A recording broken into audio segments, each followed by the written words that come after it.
Ready?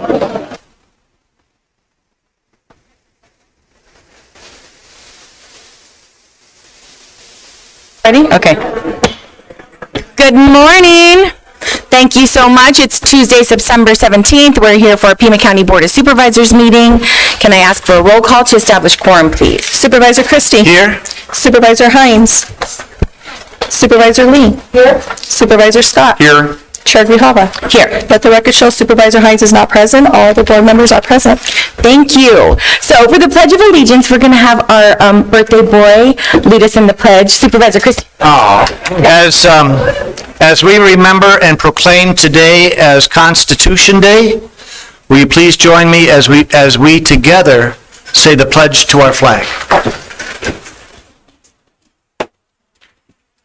I pledge allegiance to the flag of the United States of America and to the republic for which it stands, one nation, under God, indivisible, with liberty and justice for all. Thank you. And we have a land acknowledgement statement to be offered by Alejandro Beltran. It's a video. He is a student at Challenger Middle School and he is the president.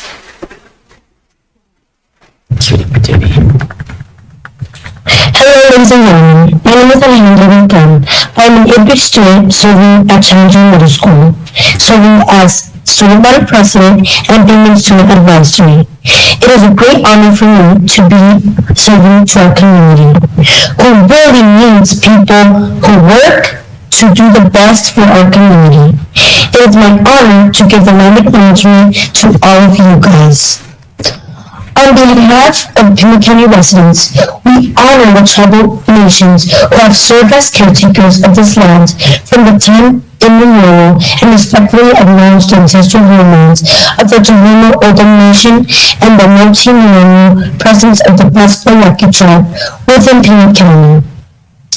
Consistent with Pima County's commitment to diversity and inclusion, we strive toward building equal partner relationships with Arizona's tribal nations. Thank you.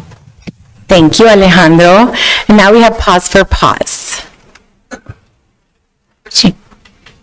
she is.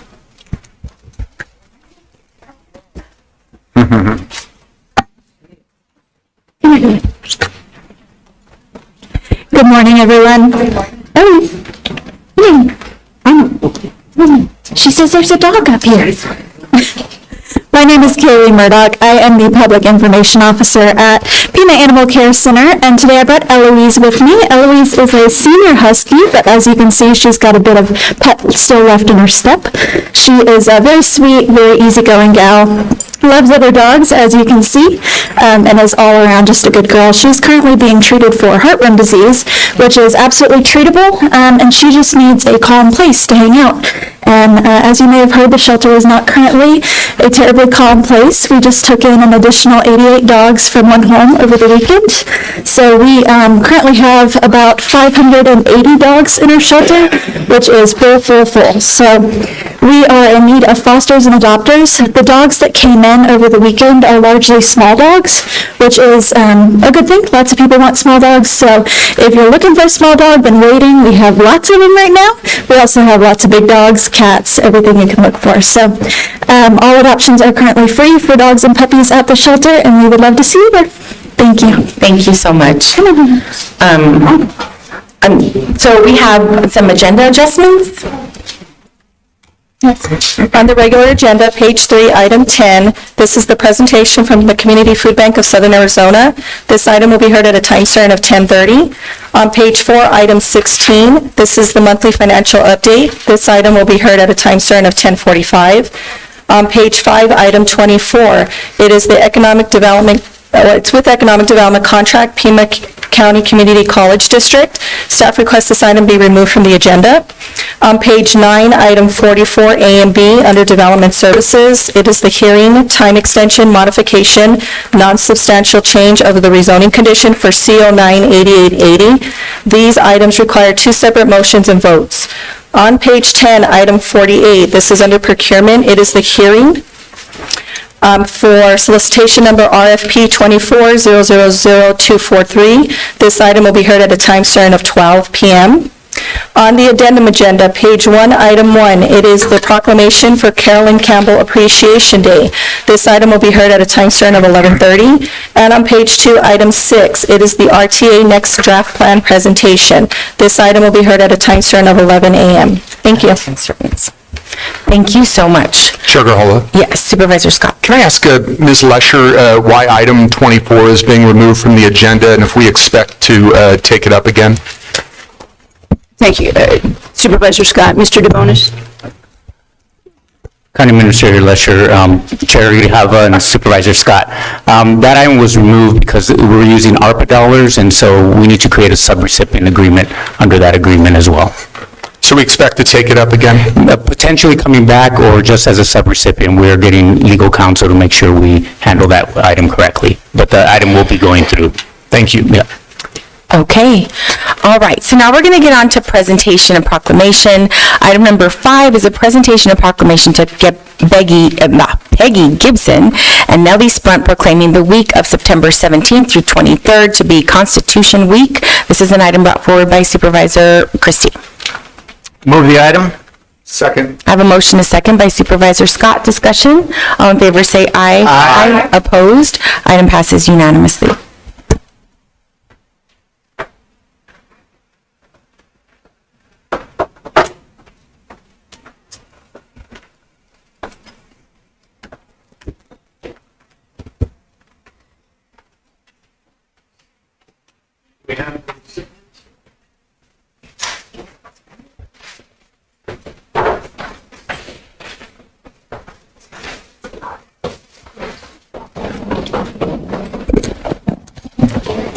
Which of you would like to hold? This is another great honor for me to be able to make this presentation on this day, Constitution Day. Whereas the Constitution of the United States of America, the guardian of our liberties, embodies the principles of limited government in a republic dedicated to rule by law, and whereas September 17th, 2024 marks the 237th anniversary of the framing of the Constitution of the United States of America by the Constitutional Convention, and whereas it is fitting and proper to accord official recognition to this magnificent document and its memorable anniversary, and to the patriotic celebrations which will commemorate it, and whereas Public Law 915 guarantees the issuing of a proclamation each year by the President of the United States of America, designating September 17th through the 23rd as Constitution Week. Now, therefore, be it resolved that the Pima County Board of Supervisors hereby proclaims the week of September 17th through the 23rd as and asks our citizens to reaffirm the ideals the framers of the Constitution had in 1787 by vigilantly protecting the freedoms guaranteed to us through this guardian of our liberties, passed and adopted the 17th day of September 2024. Thank you.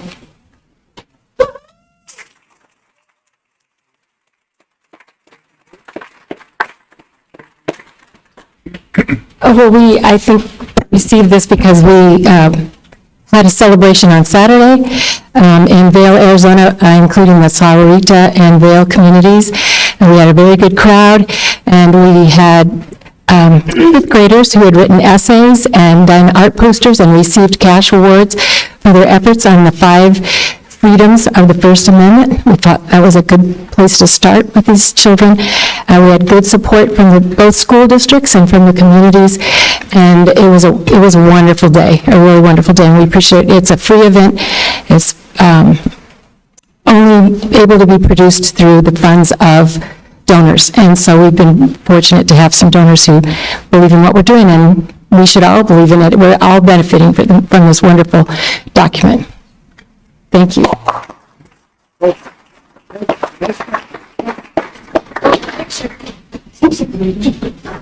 Picture.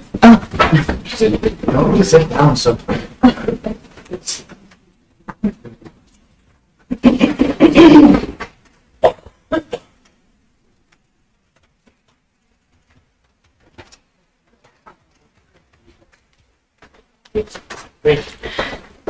Thank you.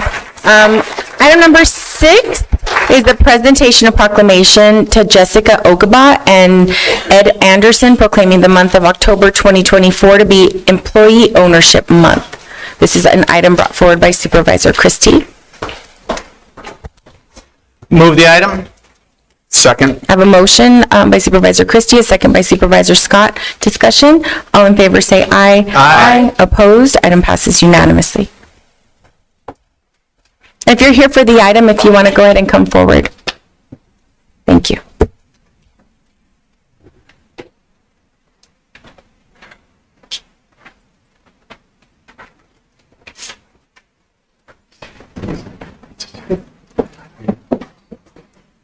Who wants to?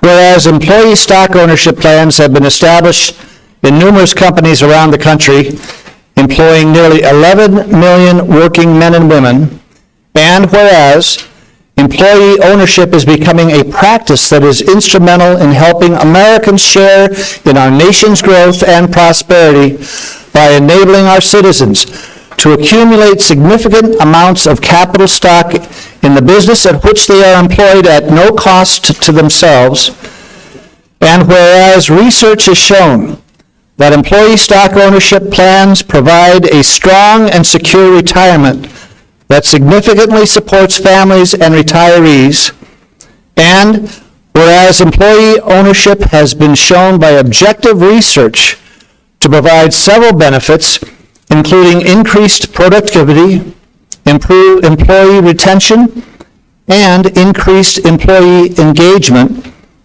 and whereas employee ownership has been shown to narrow the wealth inequality gap, and whereas employee owners are more likely to engage in important vocational training, with employee-owned companies more likely to sponsor training that promotes employee job growth and development, and whereas employee ownership has become a powerful incentive for Americans to make the best of their talents and energies in their places of work, thus strengthening the competitive potential of our state's businesses, and whereas employee ownership helps create and retain jobs in our state, and whereas the successful record of employee-owned firms in benefiting both companies and employees merits recognition, now therefore be it resolved, the Pima County Board of Supervisors hereby proclaims the month of October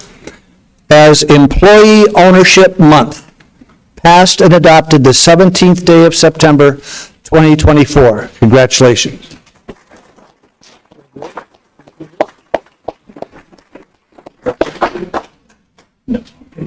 You covered it. You're all set? Okay, let's get a picture then.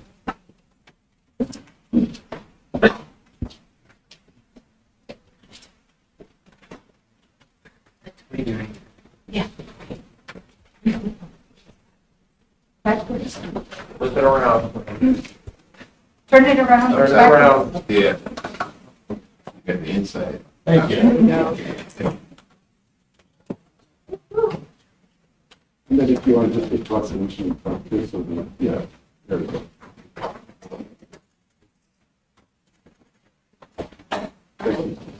Thank you. Thank you. Thank you. On the addendum, page 1, where item number 1 is a time certain at 11:30. I'm going to skip over item number 2 and go to item number 3, and then I'll come back to 2.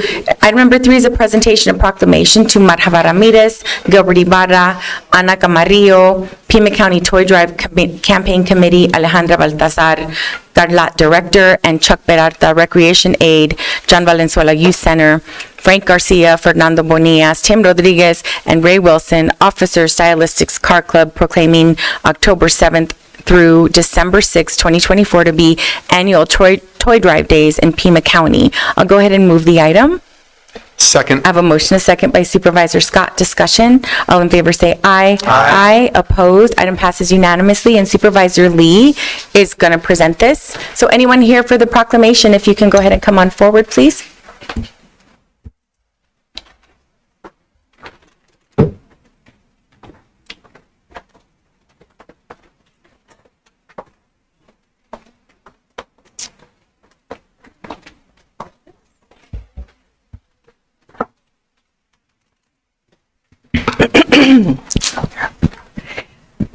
This is truly an honor because we all know how important toy drives are for our community during the holidays, and these individuals are volunteering their time to really help in Pima County make this toy drive happen and dreams come true for our children. So thank you for all you're doing. Whereas there are many families in Pima County facing financial hardship who yearn to provide their children with holiday season filled with abundance and joy, and whereas Pima County employees, along with employees of the John Valenzuela Youth Center in South Tucson and Stylistics Car Club, have teamed up to organize community-wide toy drive to benefit our neighbors in need. Whereas the toy drive will run from October 7th through December 6th, giving residents of Pima County the opportunity to make positive difference in the lives of local kids. And whereas the toys collected will be distributed to children and families in need throughout the community, bringing joy, relief, and hope during the holiday season. And whereas the collection of toys will take place at various Pima County buildings and the John Valenzuela Youth Center located at 1550 South 6th in South Tucson, ensuring accessibility and convenience for community members wishing to participate. And whereas community participation in the toy drive reflects Pima County's commitment to supporting its most vulnerable residents and fostering a spirit of generosity, care, and togetherness. Now, therefore, be it resolved that the Pima County Board of Supervisors hereby proclaims October 7th through December 6th, 2024 to be the annual Toy Drive Days in Pima County. Thank you. Who's going to speak? Oh, good. And would you have everybody introduce themselves? Sure.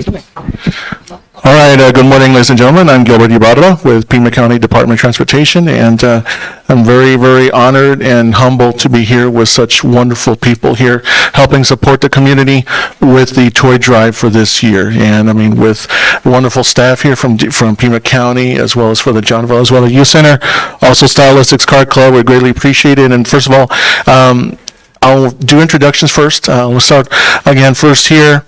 This gentleman here, Mr. Chuck Peralta from the John Valenzuela Youth Center, who, by the way, has been with the center for 28 years. 28 years. That's what you call longevity, 28 years. We also have here the director of the John Valenzuela Youth Center, Alejandro Baltasar Carlos. Thank you very much. Thank you. Appreciate you. Welcome. Of course, we got Maharba Ramirez right here. The infamous Maharba Ramirez, ladies and gentlemen, here. We also have Ana Camarillo. Hey, let's raise the roof, you know. We have here Mr. Tim Rodriguez from Stylistics Car Club, officer. Also, Fernando Bonillas, officer, Stylistics Car Club. And Frank Garcia, also officer, Stylistics Car Club. Thank you very much, everyone. Thank you so much. Thank you. Oh, we need a photo. You want to come on?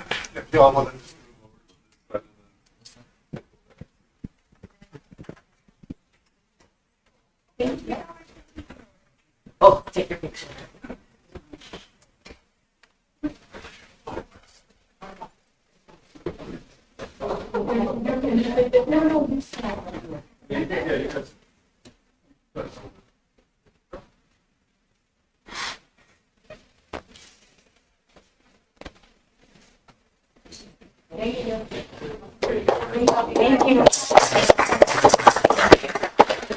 Sir, congratulations. Thank you very much.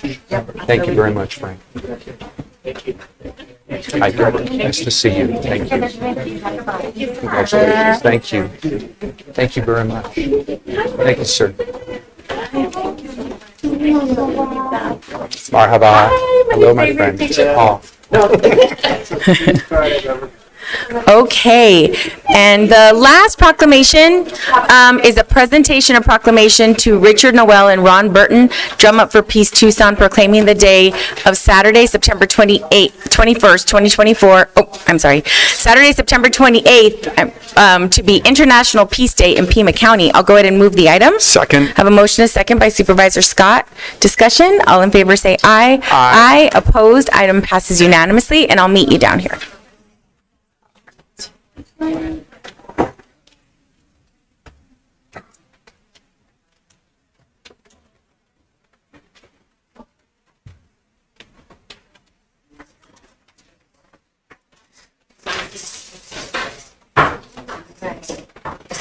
I've been looking forward to this one like all year, since last year. So whereas the International Peace Day, or Day of Peace or Peace Day, was established in 1981 by United Nations and is focused on many issues related to peace over the years, including human rights, disarmament, peace and democracy, youth and education, sustainable development, fighting climate change, and more. And whereas every year, on or near the 21st of September, communities around the world commemorate International Peace Day with celebrations, volunteering, educational activities, and finding other ways to come together with their neighbors and recommit to peace and dignity for all. And whereas in Tucson, the 5th annual Drum Up for Peace is from 4 to 11 p.m. on Saturday, September 28th at the MSA Annex at 267 South Avenida Convento, bringing together our diverse Pima County community for a free, family-friendly event to commemorate International Peace Day. And whereas everyone is encouraged to participate in Drum Up for Peace, which will include food vendors, dance troupes, poetry readings, inspirational speakers, singing, dancing, drumming, and more.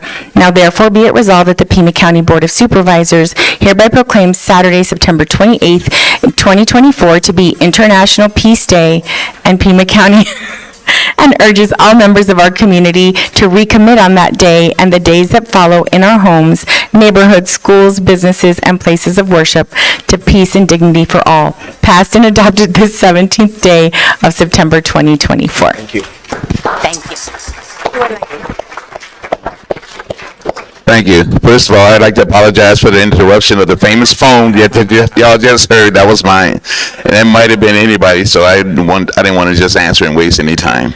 But it's an honor to have, first of all, Chairman, Board, it's an honor for y'all to give us this proclamation again this year because, you know, it's all about peace, and we need more peace than now more than ever.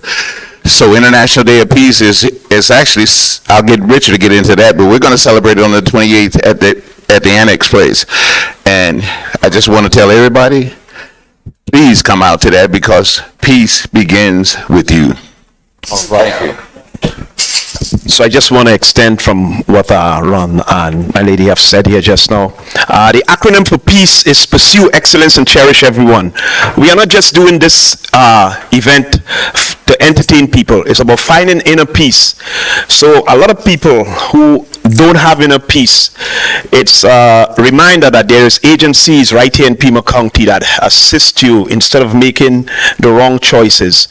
And this is a demonstration of how we use the art to find peace in our day-to-day life. So there's people from all walks of life, all ethnicity, showing that in every culture there's ways to find peace through the arts. So I just want to give you a little demonstration. Are you all ready? All right, this is not America Got Talent, okay?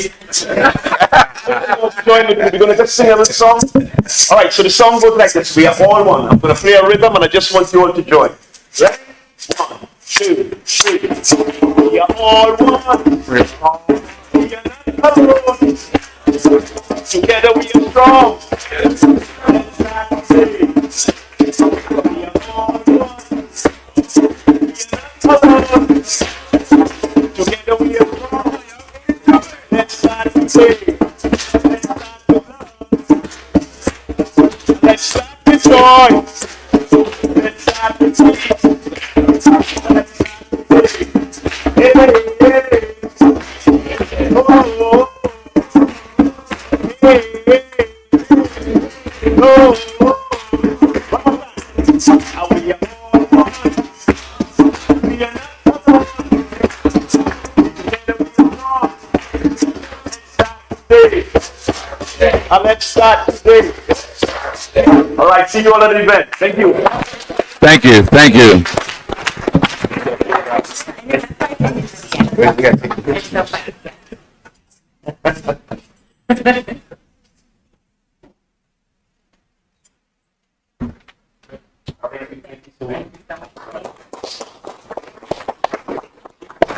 See, I'm not crazy, I do a lot of stuff. Thank you. Good seeing you. All right.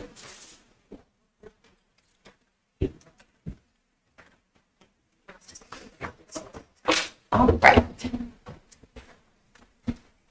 Okay, going back on the regular agenda, we have a call to the public. Thus far, we have 17 speakers, and so every speaker will have 3 minutes, and I'll let you know if that changes. If anyone else would like to speak, please go ahead and put in a card. So, citizens attending meetings shall observe rules of propriety, decorum, and good conduct. Any person making personal, impertinent, or slanderous remarks or who becomes boisterous while addressing the board may be removed by the sergeant-at-arms if directed by the chair. Such person may be barred from further audience before the board. Unauthorized remarks from the audience, stomping of feet, whistles, yells, or similar demonstrations shall not be permitted by the chair, who may direct offenders from the hearing room. With that, we'll go ahead and call you up in threes. Mike Aaron, Nelida Sprun, I think, and Gisela Aaron.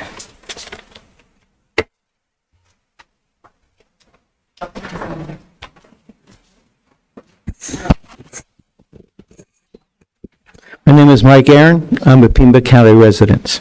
First off, I want to give kudos to Sharon Bronson and Steve Christie about Addendum 5. The Pima County Sheriff, female, attended a Christmas party, and she was raped. Now, what has Chris Nanos done? Not a damn thing. What Sharon Bronson asked for was a formal investigation from the Attorney General of the state. They didn't do anything. I'll read you the last portion of each one. This policy may have been violated by command staff. It was violated. The second one, policy may have been violated by a sworn officer who was off duty at the scene, a party goer. He didn't do anything. The policy may have been violated by command staff who were on the scene and received direct reports but failed to document their involvement. They didn't do anything for 80 minutes. And the witness, which is a deputy, told them that she was being raped by her sergeant. Did nothing. The last one, policy may have been violated by a detective failing to properly secure evidence. I was an evidence technician, the senior one, so I know about evidence of rapes. The Pima County Deputies Organization, which is the union, voted. They have no confidence in Chris Nanos. Yeah, he was the one that was investigated by the FBI for RICO and using illegal funds for award banquets and starting a cafeteria run by a niece who was in his command staff. Y'all need to call Sheriff Lamb and get his detectives down here to investigate and arrest the officers, I don't care who they are, and put them in jail. Thank you. Nellie Sprunt.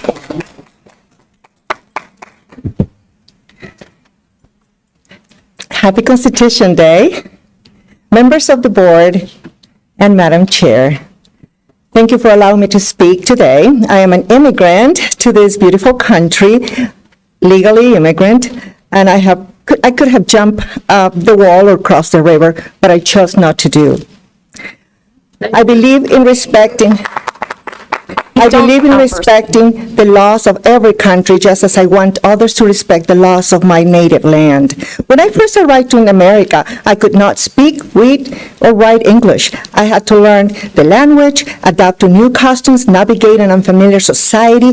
I lived by the saying, when in Rome, do what the Romans do. I found work in various fields, including cleaning restaurants, childcare, supporting the elderly, taking every honest job I could find. I never took a penny I didn't earn. Coming from a third world country, every opportunity felt like a blessing to me, and where I found equality for everyone. So I learned proper English because I knew that to seek for better opportunities, I needed to communicate effectively. I discovered that America is the land of opportunities, filled with diversity and equality for all. Along my journey, I had support from good American people. They provided me with great opportunities. I had faith in God, that God will guide my steps in the land of promise. With hard work, honestly, and the love of God, I found that prosperity and the American dream is within reach of everyone who works hard. In all my years here, I have never experienced racism. Yes, there are rude people everywhere, in any country I go to. But to me, these are isolated incidents and not examples of systematic hate. Today, Madam Chair, I would like to ask you to reflect on the power of your words. Hate speech and lies can plant seeds of division, inciting violence and hatred. We have seen in the recent times with Voda's attempts against our former leader. This is not who we are as a society. We must not adopt a do as I say and not as I do mentality. So you have people throwing out of this very building for talking obscenities and profanity. So we must lead with integrity, truth, and respect for all. I plead to you to stop the hateful speech, to stop spreading lies, to stop pouring venom into the hearts of people. Words really matter, especially from those in positions of power. So let us all set as example of respect, decency, and unity in our community. Thank you. Thank you. Gisela Aaron. Excuse me. Followed by Gisela will be John Backer, Steve Bullock, I believe, and Corey Stevens. Good morning. I second what she said. I'm also a legal immigrant, and what I see is your unfettered spending and the invasion at the border, funding the invasion at the border, is killing the American dream. But I'm here today to strongly condemn Adelita Grijalva for her posting on the Facebook this sign saying F you MAGA in Spanish. Every 2 weeks, Adelita Grijalva lectures us on being civil. This morning, just before public moment, she read to us how we are supposed to behave. I'm sorry, I'm upset. Yet Grijalva, an elected official, cannot and has not lived up to her own standards of civility. And let this letter serve as an official ethics complaint. What an immoral example for a mother and a former TUSD board member. Shame on you. I hereby endorse Val Romero, who's running against Adelita in District 5. Ms. Grijalva, apologize to the president because your words matter, and sowing hate and division has consequences like the assassination attempt of our president. You are listed alarmingly on the Communist Party USA website. And so is your cousin, Mayor Regina Romero, and your father, Raul Grijalva. He bragged that he was a Saul Alinsky kind of guy. The Democrat Party, I say, the Democrat Socialist Party is an existential threat to our constitutional republic. You are unfit for public office, and I hereby endorse Daniel Gutierrez Jr. For those reasons above, I demand that Ms. Grijalva be denied a raise of $20,000. Importantly, you are an election fraud denier. I provided evidence to you that you lost your election in 2020. Dr. Doherty warned us that Pima County is still using the same machines with algorithm and the tabulators. Audit the machines or vote Amish. No machines, no más máquinas. Alto es un delito electoral si votas y no eres ciudadano de Estados Unidos. Votar como extranjero es un delito penal que conlleva la deportación. Thank you. John Backer?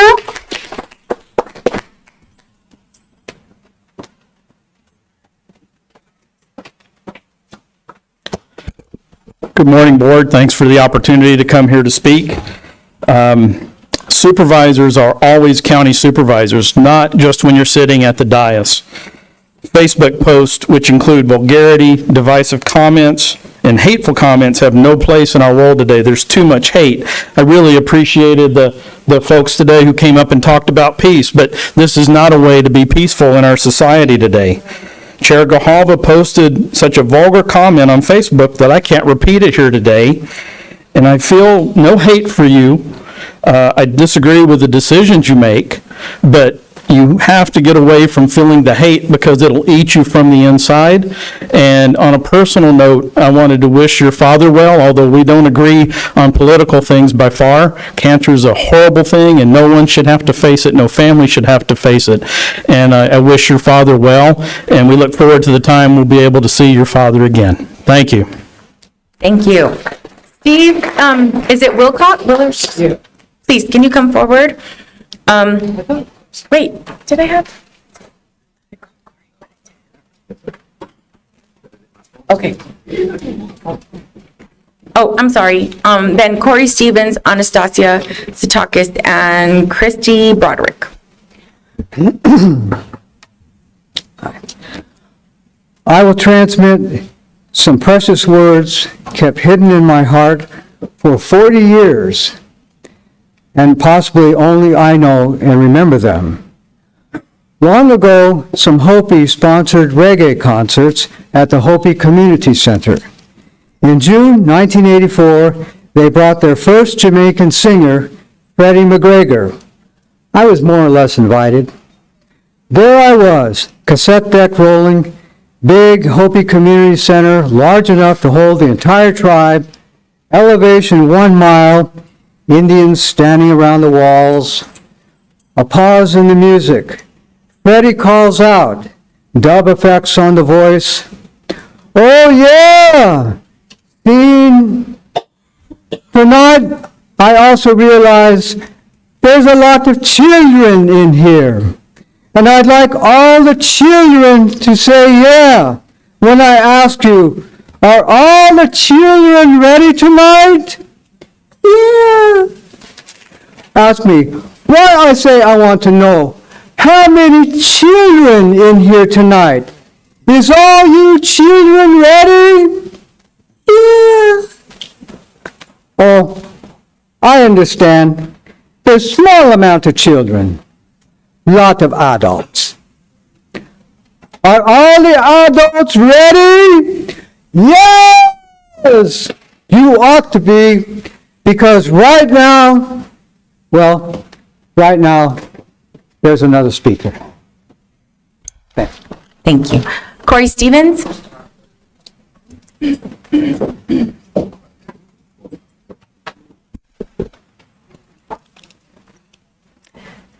Adelita, your actions are a direct threat to our constitutional republic. The dissemination of hate speech and divisive rhetoric only serves to embolden those on the fringes of society, pushing them towards violence. On Thursday, Chairman Adelita Grijalva posted a picture on Facebook of a sign with Spanish writing that says, "F you, MAGA, no more orange," with her quote above, "Welcome to Tucson." Your hypocrisy in this matter cannot be overlooked. The words you speak at the beginning of Call to Public bear no weight, have no meaning, and are hollow words spoken by a hypocrite who deems herself above reproach. Where is your civility, your decorum, and avoidance to use profanity? It is high time for change. These actions are synonymous with a third world dictator. Yes, a third world dictator. You have proven yourself to be. Maybe you are threatened by the idea of making America great again, because everything you stand for, your ideologies, the horrific policies, and the millions of taxpayer dollars spent here in Pima County by the complete and antithetical, that's right, antithetical ideologies of making America and Pima County great are the opposite. So I say to you, Viva MAGA! Viva MAGA! Viva MAGA! Okay, thank you. So, just a moment, we now have 2 additional cards, so we're at 21 speakers, so every speaker will have 2 minutes. No, I want my 3 minutes. I was here before the other 2. That is not fair. I'm going to speak my 3 minutes. I'll shut off the mic at 2. I'll keep going. Thank you. How dare you? How dare you? Oh, hold on a moment, I'm sorry. You don't get to do that. No, ma'am, it's the rules that we all voted on. Thank you so Really? much. You follow rules? You don't follow rules. I'm Stop the sorry. meeting totally. Please go ahead and have a seat. Thank you so much. No, I'm going to No, stand I'm right here. not, I'm not talking. Go ahead. Go ahead. I want my time back and I want 3 minutes. He only gave me 2. Which one is yours? Carrie Alcueva, Okay, hold on a moment. counted in 21. Okay. So she can talk. Okay, great. Thank you. Thank you. Thank you. We're still 20. We have one individual that refuses to give their name, so I can't really call them. So if you don't give your name, then I won't call. Okay, then we'll have 3, everyone will have 3 minutes because we only have 19. Thank Matt, sir, I will ask you to leave, please. Go ahead. Thank you. Whew. May God have mercy on you. I am here today because you, Adelita, have violated not only the constitutional rights of us in Pima County, you have also violated the rights of the entirety of Pima County. You have violated the very trust that people in your district have used to put you in power. Sadly, they are disappointed as well. There are a great many Democrats that are against what you did. You laughing and cajoling and mocking everything that certain individuals stand for is completely inappropriate. If the shoe was on the other foot and a Republican was doing this to you or to Harris or anybody else, all hell would be breaking loose right now over that. And especially if it was someone like Steve Christie or someone else like Mr. Dave Smith here, the chairman of our party. God help them if they ever did anything like that. But you, on the other hand, think you're exempt. That's the whole problem of the Democrat Party today. They think they're exempt from the rules. You have the nerve to sit here and lecture us and tell us that we can't say certain things. You are held to a higher standard as an elected official. You don't have those rights anymore. Whether you think it was on a private Facebook page or a private enterprise, everyone saw it. Everyone saw it. And the fact that there was messages around now saying that you will not apologize makes it even worse. You have no humility, ma'am. You need to get some humility. You need to apologize for your post. You need to apologize for how you encouraged people in your district and people who follow you on your Facebook page to incite violence against others, like myself and people behind us. You don't get that opportunity, ma'am, and not anymore. You do not. I'm sorry, there's too much hate, too much division. I am tired of turning around and seeing people are glad that people shot at President Trump. People are glad in your Facebook page that said, too bad they missed. And you don't say a word. You encourage it. Yeah, well, that's exactly what happened. And you don't get that opportunity. You are the one that incites the violence. You are the one that causes the uprisings here in Pima County. What this man said here, we do need more peace today. But unfortunately, it's not coming from you. And it's not coming by the encouragement of any of our leadership in this state. We know where we're at right now. And the fact of the matter is, unfortunately, you don't. You continue to incite violence. You continue to incite the hate messaging that is going on right now in Pima County. It is you and people like you, madam, and you don't get that opportunity anymore because we will make sure you are gone. Vote Val Romero. Christy Broderick. And after Christy, Tim Locks, Shirley Ricard, and Daniel Butrace. We know you speak Spanish. Yeah. Good morning, Supervisors and Madam Chair. My name is Christy Broderick, and I live in Vail. On this day in 1787, the Constitution of the United States was signed. This document established the structure of the federal government while ensuring certain basic rights for American citizens, one being freedom of speech.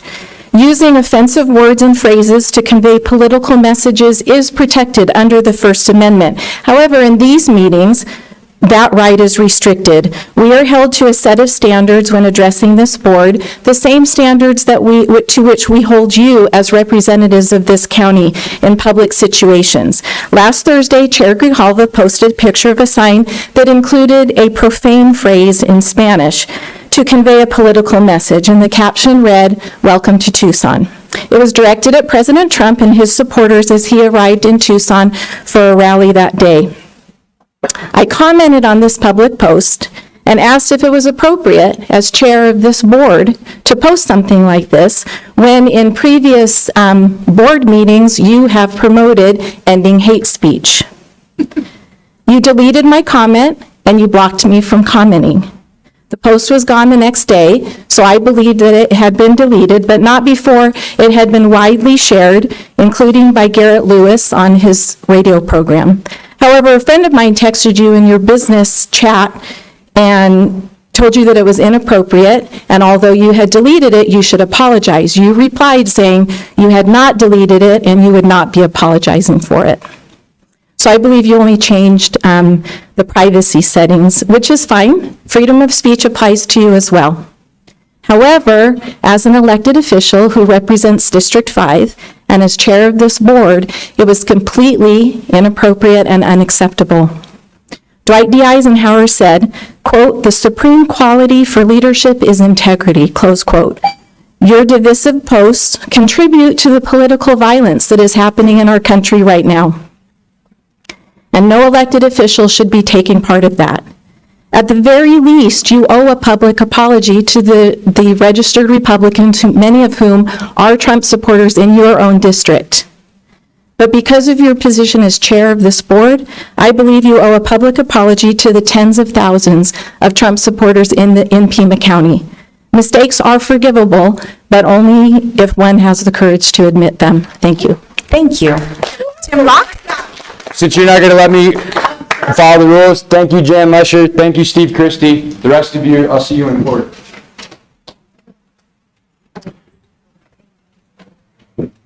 You know, it's unbelievable that you have a proclamation. You bring these two gentlemen here spreading love and peace. And then you put something that you did up on Facebook. I now see that your hypocrisy has no bounds, Adelita. After the Butler assassination on Trump, you sat up there and spoke about violence not being acceptable. Yet the sign we speak of today clearly suggests you are likely disappointed that Donald Trump survived the assassination attempt. A little history of the Democratic Party. It's not pretty. Let's see. The Civil Rights Act of 1964 would never have passed if it hadn't been for Republicans. In the 64 legislature, 74% of the Democrats voted against it, while 80% of Republicans voted for it. The Senate had a Democrat supermajority, yet 69% of the Democrats voted against it and 86% of the Republicans voted for it. It was a Republican president who proposed 40 acres and a mule to freed slaves, and a Democrat who nixed it. The Democrat Party is the party of slavery, Tom Crow laws, segregation, the Confederate flag, and the KKK, which is why your party tears down statues and attempts to rewrite history, and why you, as a former TUSD board member, helped tear down the education system. Now you're trying to tear down Pima County. Shame on you, Adelita. You support our cowardly county recorder who engages in maladministration and malfeasance, and it's disgraceful. Sadly, so many of your followers are so blind to the truth. They are being used by people like you who want them to believe that you're all about diversity, equity, and inclusion. What you're really about is power and control. That is so selfish. Sadly, they stand in line and repeatedly drink the Kool-Aid that you serve up. Your actions suggest division, not unity of any kind. You are the chair and should demonstrate more professionalism. Obviously, you're not capable of that. No mas, Grijalva. Thank you. Shirley Ricard?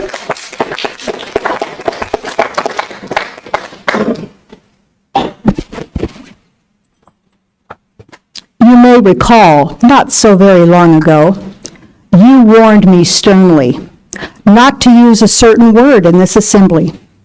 Thereafter, I had the blatant audacity to say the word pedophile not once but 3 times, and was subsequently banned by the communista that you are for even setting my pinky toe into these austere surroundings, until my proponents and supporters from the GOP stepped up and said, no mas, Grijalva. Fast forward to this week. Lo and behold, this very same person, you, who was appalled by my use of one word, has taken it to an entirely new level by daring to personally have signs posted which slanderously maligned our president. Let's look at the rules and standards that apply to you. County policy states, all employees of Pima County shall maintain the highest ethical standards. Did you get that, everybody? Ethics in the conduct of county business, and avoid circumstances that may create an appearance of impropriety or cause members of the public to have a negative opinion of the county. Any of you out there thinking about how this impacted you? While acting in their official capacities and in the discharge of their duties, county employees are expected to be professional, respectful, fair, unbiased, honest, civic-minded, service-oriented, and fiscally responsible at all times. Pray tell, how exactly is the phrase chinga tu madre in the least considered respectful, comrade? Sam Brown, if he was here, I'd be calling on him, but I'll call on you in his stead. Shouldn't this be an issue for the legal department, of which you are the immediate oversight? This truly unconscionable behavior by a senior official in Pima County must not be tolerated and requires censure. I'm sure that your children are so very proud to have that example set for them. Shame on you, Adelita. Your dad should be rolling over if he were in his grave. I commend all of you. I command all of you, as representatives of us, to censure her actions, censure her words, and stop this insanity. You are not the proponent of peace and goodwill and sweetness and light of all things that you purport yourself to be, ma'am. Thank you. Daniel Gutierrez? Sorry, I'm used to saying 2 R's. Chair Grijalva? Oh, yes. For the record, Supervisor Hines has joined today's meeting. Thank you. And after Mr. Gutierrez, we have Robert Royce, Dave Smith, and Sharon Green. Please go ahead. All right, I was going to speak on Agenda 33. I think I wrote 34, but I meant 33. Okay.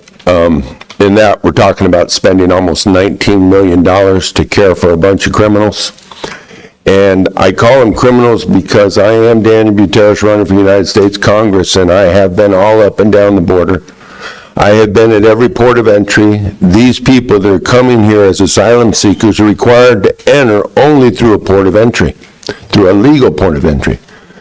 Here in Tucson, they are not entering through a port of entry. We don't even have one. Sasabee is closed. They're coming around the end of the wall.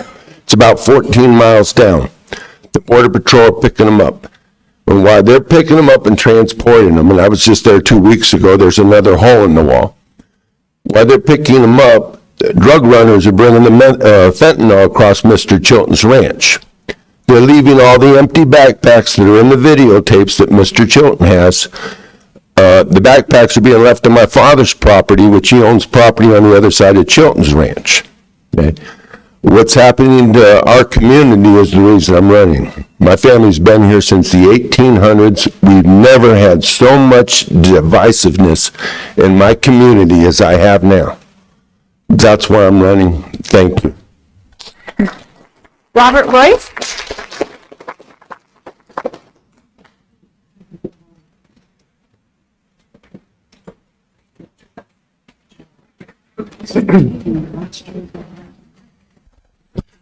Robert Royce, I don't really get the MAGA, Make America Great, I'm all for that, but when you say again, look at the 19th century, 65 years of slavery, is that great?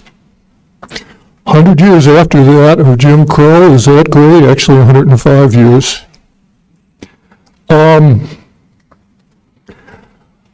don't get it.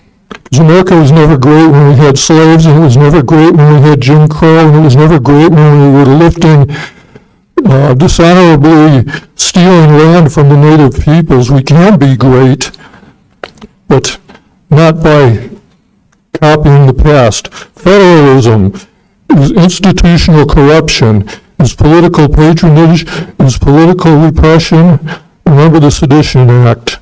Anti-immigrant rantings, remember the Alien Act. Political or religious intolerance. The Republican candidate for president is not a conservative. He is a classic federalist. Federalism gave us an enormous debt and almost destroyed the country. So anyone who thinks that the so-called conservative Republican candidate is really Republican needs to study a little history. I've never voted for the Republican candidate. I was particularly offended by his demonization of Mexican people from the very beginning in 2016. I spent 3 years of my life in Mexico. I've been treated more respectfully down there than I am up here. They taught me the meaning of unrequited love, which I didn't learn in Chicago aside from family.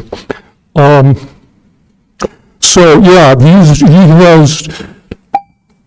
has been, I mean, I'm trying to find the word here, but his intolerance put me off from the beginning.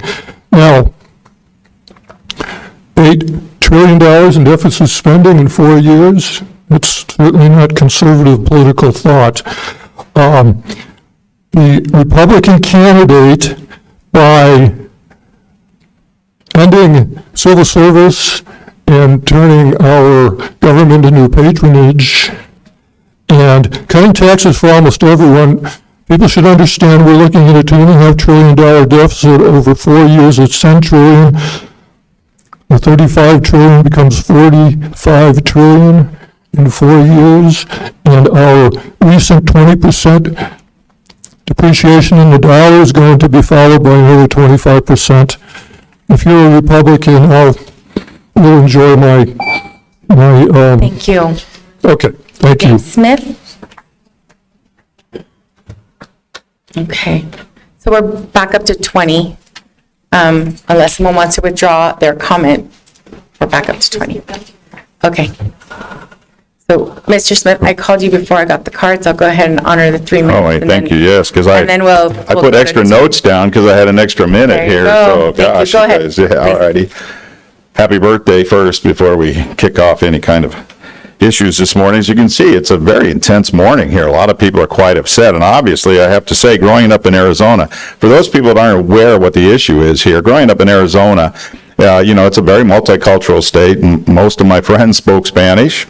And one of the things you learn very quickly growing up there is there's 2 things you don't call somebody. Number one, you don't call them a billy goat in Spanish unless you want to fight them. very honestly. Secondly, you don't tell them to have coitus with a mother, unless you want to have a fight, obviously. And every culture has some language similar to that. But in Spanish, those are the words that exactly were sent to me while I was just leaving the Trump campaign meeting there in downtown here last week. And I was stunned to see that Adelita, the chairman, had put that out, because obviously we're all about decorum here, and I think everyone in this room is stunned by that lack of decorum. And the thing is that you look at it, and just a few days later, a second assassination attempt went down, and the media immediately went to work. And that's one of the things we all see, the media. That's one of the reasons I think there's so much hostility. And Hillary in 2016 called us, those who supported Donald Trump, deplorables. And that, for the first time, really, we've never ever seen, if you study political issues, there've rarely been any candidates or any candidate, period, who attacked the constituency. And that started 8 years ago. It's never stopped. It continues to this morning. You turn on, if you listen to all the critiques from MSNBC and on, and it made me realize coming here, it doesn't matter what I say, because I'll be called a gadfly in the paper or some other name, because, no matter what I say, how stupid I can be or how smart I can be. I know this little guy right here, Remington, he loves me no matter what, unconditionally. You'd say, oh, emotional support. Well, you guys have the emotional support press. And no matter what you do, no matter what you say, you get supported. This county has a horrible crime rate, highest taxes, and you go, we're not raising the rate, we're going to raise the value of your home. Yeah, that's the ticket. And people aren't paying attention. They're getting more and more frustrated. At the same time, we have to ask ourselves, how do we make a change? How do we do these things? I'm wearing a shirt that says appeal to heaven. And that traditionally was a call to the right to revolt. In America, the right to revolt is to vote. Every 2 years, we have a right to do a revolution to change. And gang, this year we have a chance to change this Board of Supervisors. I hope everyone in this room understands that, regardless of what the doting press says. I hope everyone listening here finds out the facts. Steve Christie stands alone for the adulthood in this group. I'm still quite angry about what I saw last week, and I ask you to apologize for it. But at the same time, the outrage and anger you see in these people in this auditorium right now tells you this is just the crust, the people with the courage to come speak. Thank you. Sharon Green, followed by Ralph Polo and Isabel Garcia, and that every speaker from now on will have 2 minutes. Good morning. I'm Sharon Green, a resident and registered voter of Pima County. Please consider these thoughts by Dr. Rich Swire, a conservative with a conscience. Extremism in the defense of liberty is no vice, and moderation in the pursuit of justice is no virtue.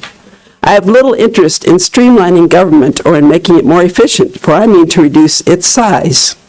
I do not undertake to promote welfare, for I propose to extend freedom. My aim is not to pass laws, but to repeal them. It is not to inaugurate new programs, but to cancel old ones that do violence to the Constitution, or that have failed their purpose, or that impose on the people an unwarranted financial burden.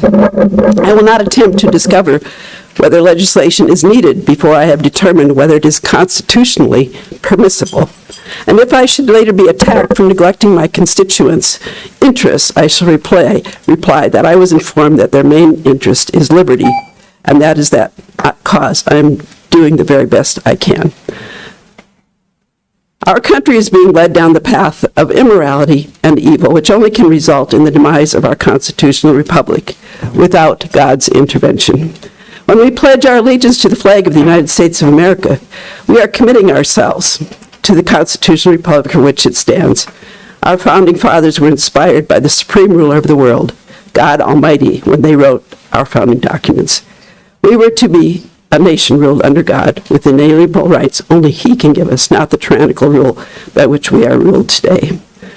They agreed that immoral and religious people could maintain, only those can maintain this republic. Where do you stand? Are you willing to support our Constitution, or will you continue to make decisions regardless of what our Constitution says?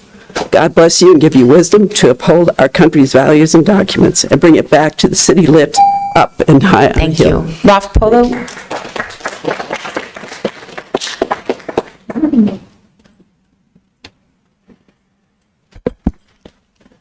Every time it's my turn to speak, I get the 2-minute warning.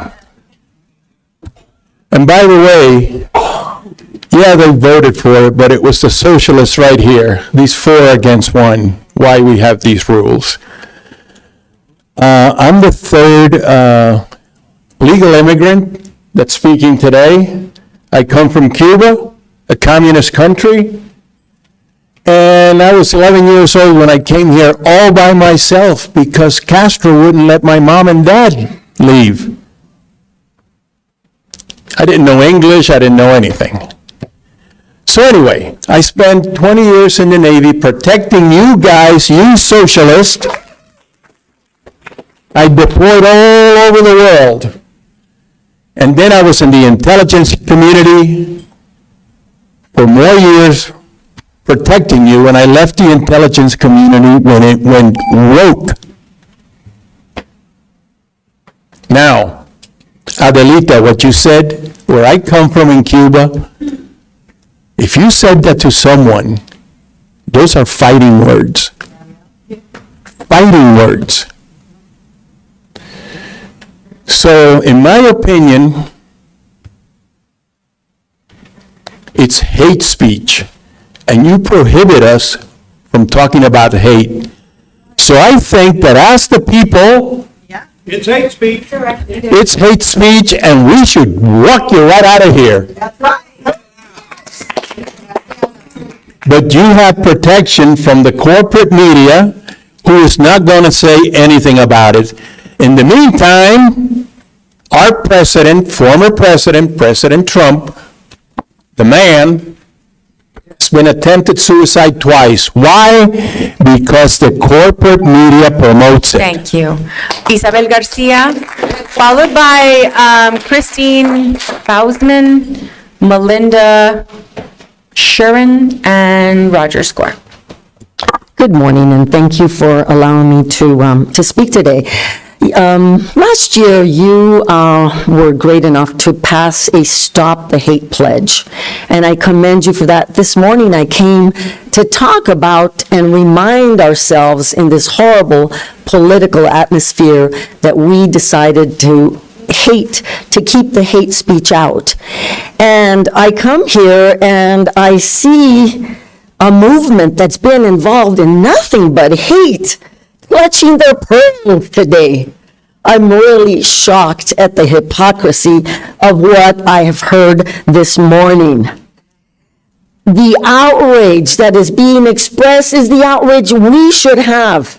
I'm a 5th generation Tucsonan, and what my mother saw and what I have seen is beyond me. This was a little Mexican town. It had a little Mexican placita, for all you that don't know.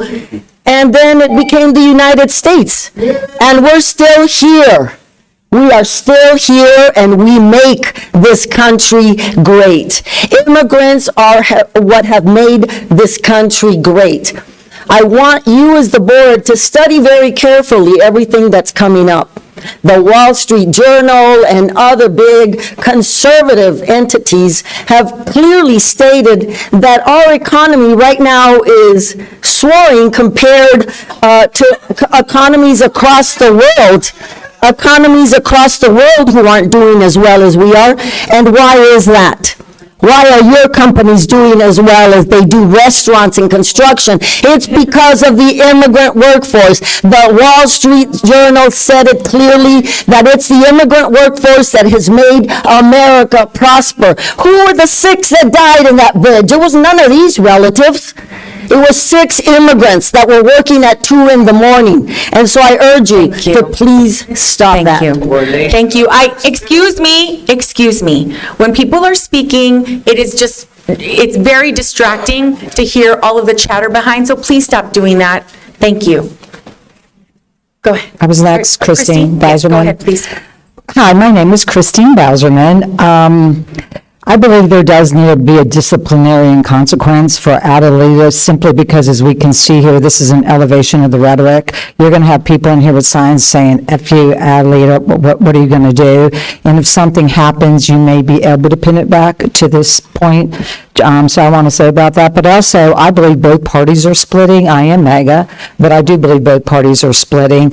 So if you are RFK Democrat, we join you on our side, because he even has crossed over, again, with the split.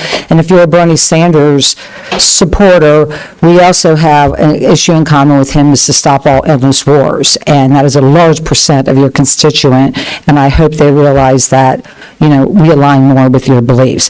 But what I wanted to talk about, and I do have a report to send to all of you, are the 3 executive orders Governor Hobbs signed in October, and this is to do with election integrity.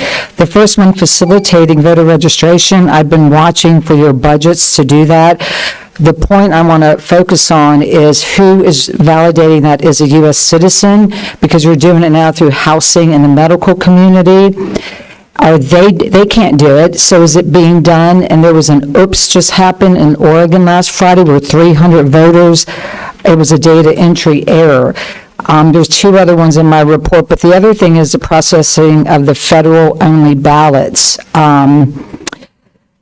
They're being processed as if they're a party. So there's statutory requirements to be a Republican or a Democrat or any party. They're not doing the work for that, but they don't know what to do with these ballots, so they just threw them in the registry, and now they're in the process as if they were a party ballot. And I don't think, that's just kind of how it happens, and now we've been doing it for 10 or 15 years. But I wonder if, what are the mechanics behind that? And I'll give you a copy of my report. Thank you. Melinda Sherwin, followed by Roger Score, and our last speaker is Paula Gutierrez. I have a message for you from President Trump. When I win, those people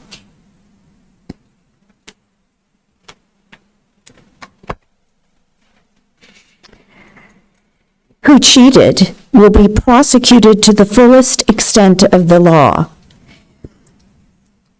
which will include long-term prison sentences, so that the depravity of justice does not continue, does not happen again. We cannot let our country further devolve into a third world nation, and we won't.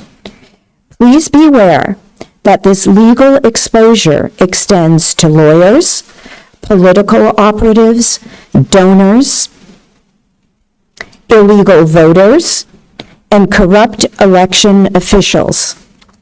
Those involved in unscrupulous behavior will be sought out and caught and prosecuted at levels, unfortunately, never seen before in our country. Now, to follow up with what my friend Shirley said, the residents of Tempe are also in an uproar over the electioneering, because that's what you're doing, Adelita. By supporting that sign, during work hours, you are electioneering. As the city attorney in Tempe ignores ethical codes, as probably our city and county attorney will ignore your ethical violations. They're in Tempe, they're doing a Zoom promotion for Kamala's 2019 book. Okay? That's on the 25th. Thank you, your time's expired. Roger Score?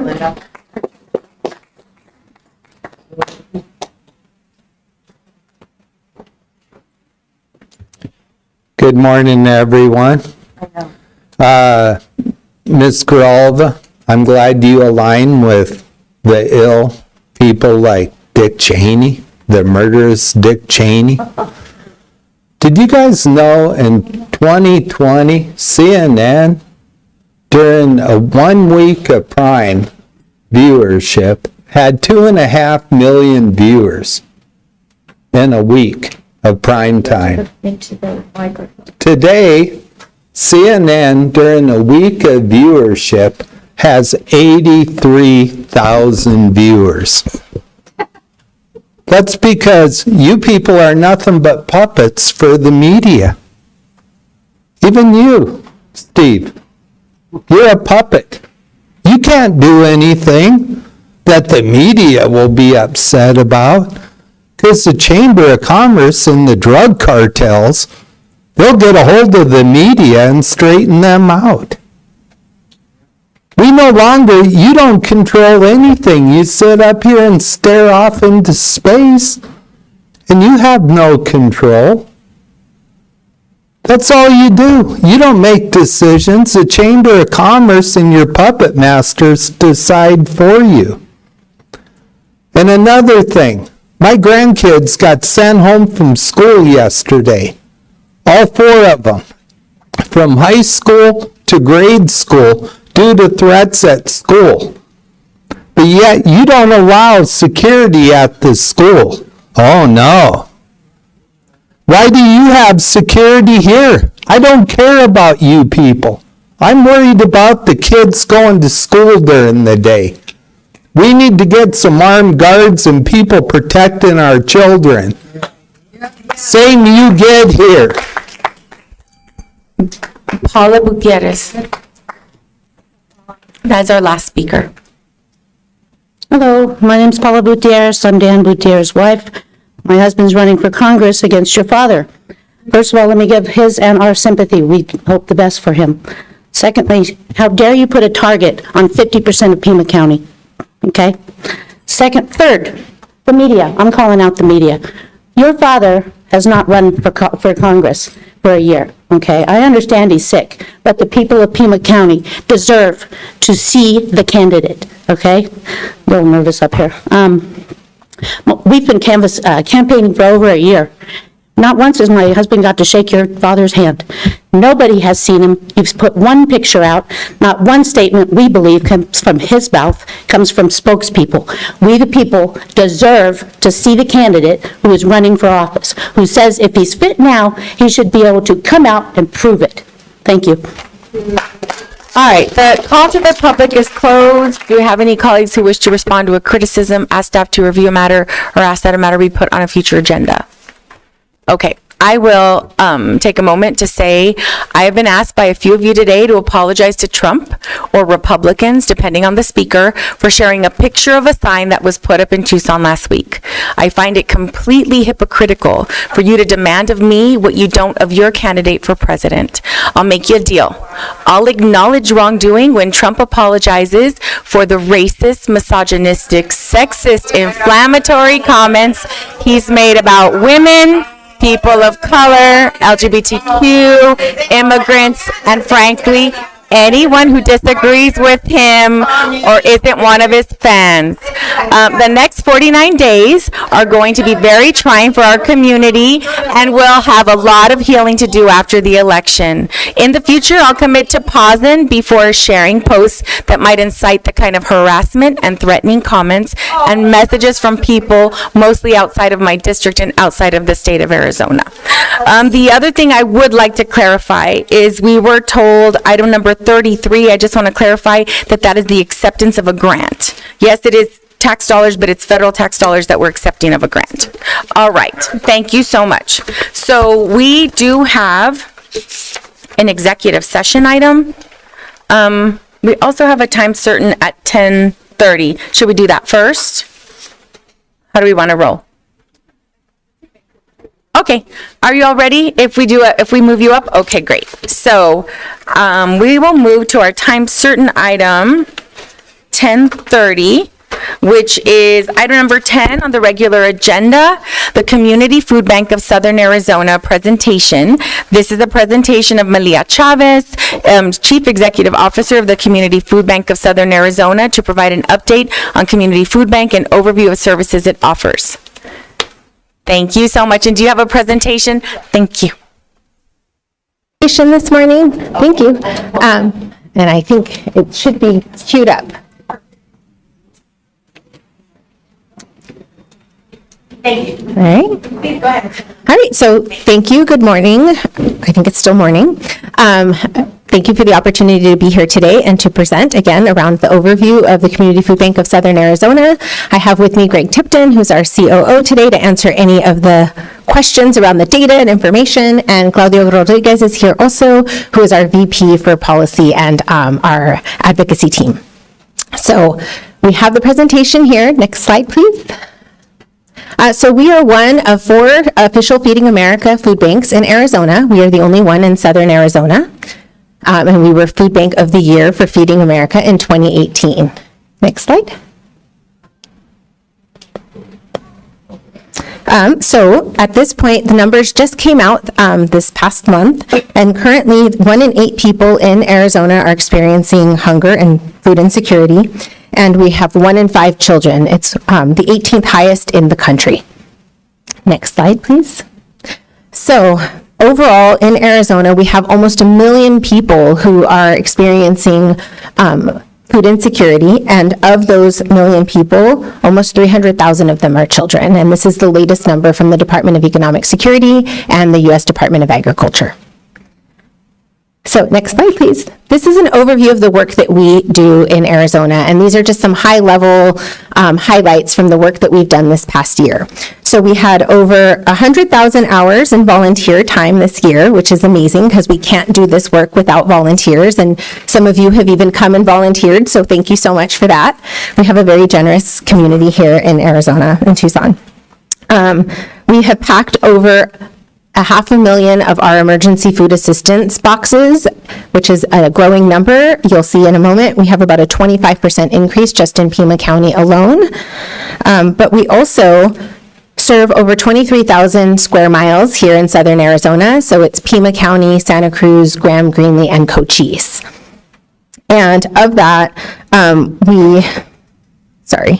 want to go to the next page. We have over 400 agencies that we partner with, and we'll go into a little more detail about that in a moment so that you can see the highlights of who we serve. But overall, there's just a picture of the area that we cover, which again is all 5 southern counties in Arizona.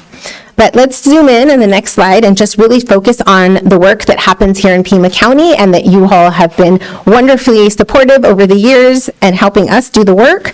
We have emergency food box programs in Tucson, in Green Valley, Amado, and in Marana. We have a child nutrition program that runs throughout many schools, after-school programs, our libraries, and family resource centers. And we also have Caridad Community Kitchen, which provides thousands of meals for our seniors, as well as our community meals for partner agencies, shelters, as well as our unhoused community. Next slide. So our emergency food assistance programs, just to highlight those, they are done through various models, everywhere from coming to distribution at our site at Country Club to providing mobile distributions in different areas like Avra Valley and Picture Rocks. We have one in Ajo. And then if we want to go to the next slide, we'll get into the numbers. And Greg can hold me to these numbers. So in Pima, we have 26 million pounds, over 26 million pounds this last year that was served here. In Graham, Greenlee, and Cochise and Santa Cruz combined was about 7 million pounds. So just to give you some context, the bulk of our work is here in Pima County and our surrounding areas. Next slide. So this amounts to about 218,000 households, which is about 715,000 individuals. That is a huge number. And again, like I mentioned earlier, this is about a 25% increase in Pima County. It's a 22% increase overall in all 5 counties. Next slide. So this is a slide around our partner agencies, just to give you a sense of how much we administer, and these are our top 5 biggest partners, and shout out to Tom McKinley, who's here today from ICS. They're one of our largest partners and help us with also our home delivery program for those that are homebound and cannot come in to seek their services. So we have Caring Ministries, Interfaith Community Services, Gap Industries, Sawarita Food Bank, and Community Resource Center, as well as the Greater Vale Resource Center. So these are partners that help us to make sure we reach the community need that is far and wide in this area. And then our, of course, distribution sites are Gabrielle Giffords Resource Center at Country Club, our Green Valley Resource Center, and the Amado Resource Center. Next slide, please. Okay, and of our monthly distributions for food here in Pima alone, we deliver over 369,000 pounds of food every month, which is a ton. And the different mobile distributions that we provide through this are in Ajo, Picture Rocks, Avra Valley, and at Tucson House, which was a lovely joint program with the city of Tucson. Next slide. And then in Green Valley, we have served over 706,000 pounds of food this last year. That's about 7,600 households and about 26,790 individuals. So that number is huge and continues to grow in Green Valley as well. And in Amado, just comparatively speaking, can go to the next slide, it's 525,000 pounds of food, and it is 5,638 individuals and 17,000 households. Keep going. In Marana, I wanted to highlight, we have 719,000 pounds of food. It's 10,209 households and 36,000 individuals. We continue to provide services. If you can skip the next slide, and then the next one. So our school pantry programs are 26 pantries throughout all of Pima County. We serve about 3,000 children, and it's about 525,000 meals. Next one, please. We are currently expanding our school partnerships and pantries right now to Choya High School, Roadrunner Elementary School, and Children's Advocacy Center. Next slide. And then to highlight with Caridad Community Kitchen, which provides, again, those senior meals and hot meals for folks and grab-and-go meals. We serve about 1,500 meals a day, and that's a partnership with Catholic Community Services, Lutheran Social Services, and Interfaith Community Services as well. Next slide. We can go to the next one. I just really wanted to get down to the new programs in Marana, because the last time I was here, I was speaking on all of the different changes in Marana. So we have new partnerships with Roadrunner Elementary. We now have a mobile distribution there the third Wednesday of every month on site at the school. The garden education will launch a new garden at Quail Run Elementary School. We have garden education at Marana High School planned, as well as an expansion of services at Marana Family Resource Center, which has been an amazing partner. They do the temporary emergency food distribution as well, and are working on a garden. And for the Yoemi Pueblo Community Pascua Yaqui Tribe, in their new resource center, we're working with them. So as soon as they're ready to reopen, we will provide support and try to figure out having a pantry on site there. So I wanted to quickly bring Claudio over and just highlight some of the work that is happening. You can go all the way to the end to the Santa Cruz River Farmers Market and the farm. He can highlight that. You have 1 minute. Yeah, hello, thank you. Some of the things I want to highlight is our work is vast, not only just providing food for folks who need it, but also trying to work within our food system, how to connect with farmers to create that opportunity for them to really create that economic development piece for our county, for our city, and for neighborhoods just across southern Arizona. So one of the things that we do is also small gardeners are able to also sell their excess produce for extra income, but also increasing the access when it comes to generating healthy food.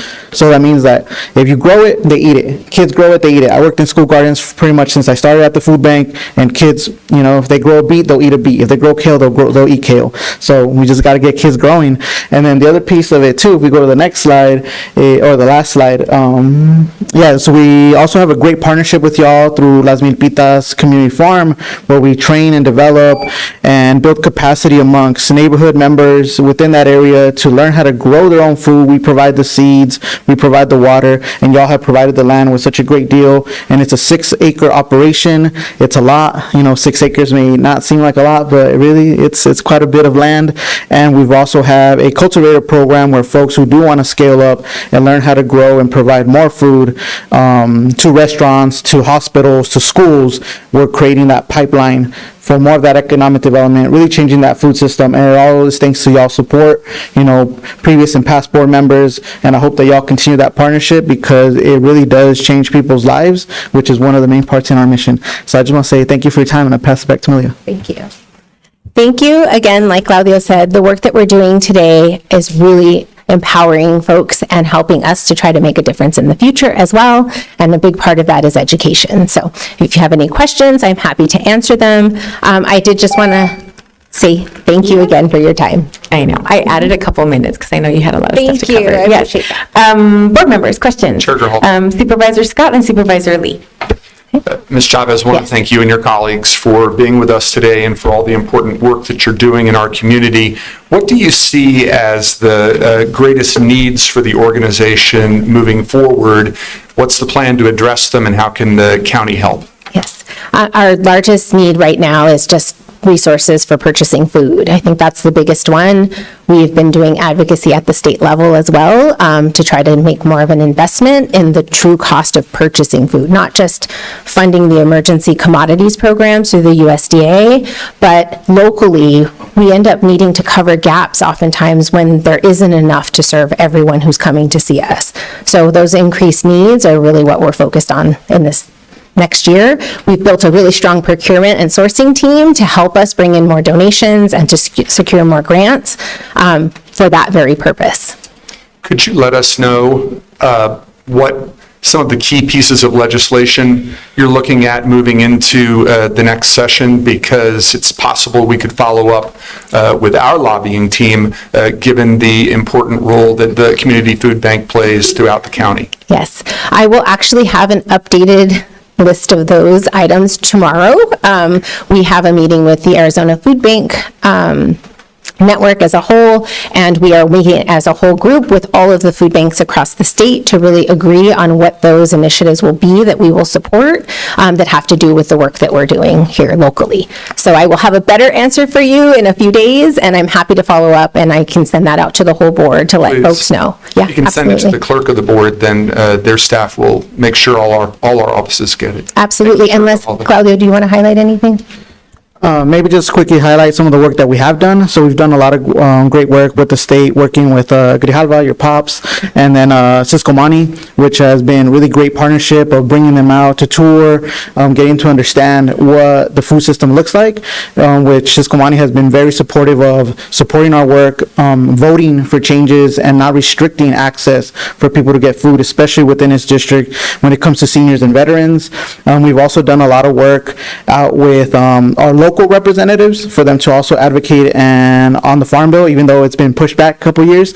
So hopefully we got good traction this next time. And we were just with Secretary Vilsack of the USDA, which apparently we're going to have some great news in the next couple weeks about when it comes to connecting our farmers to markets. So Great. Yeah, we're on the ground.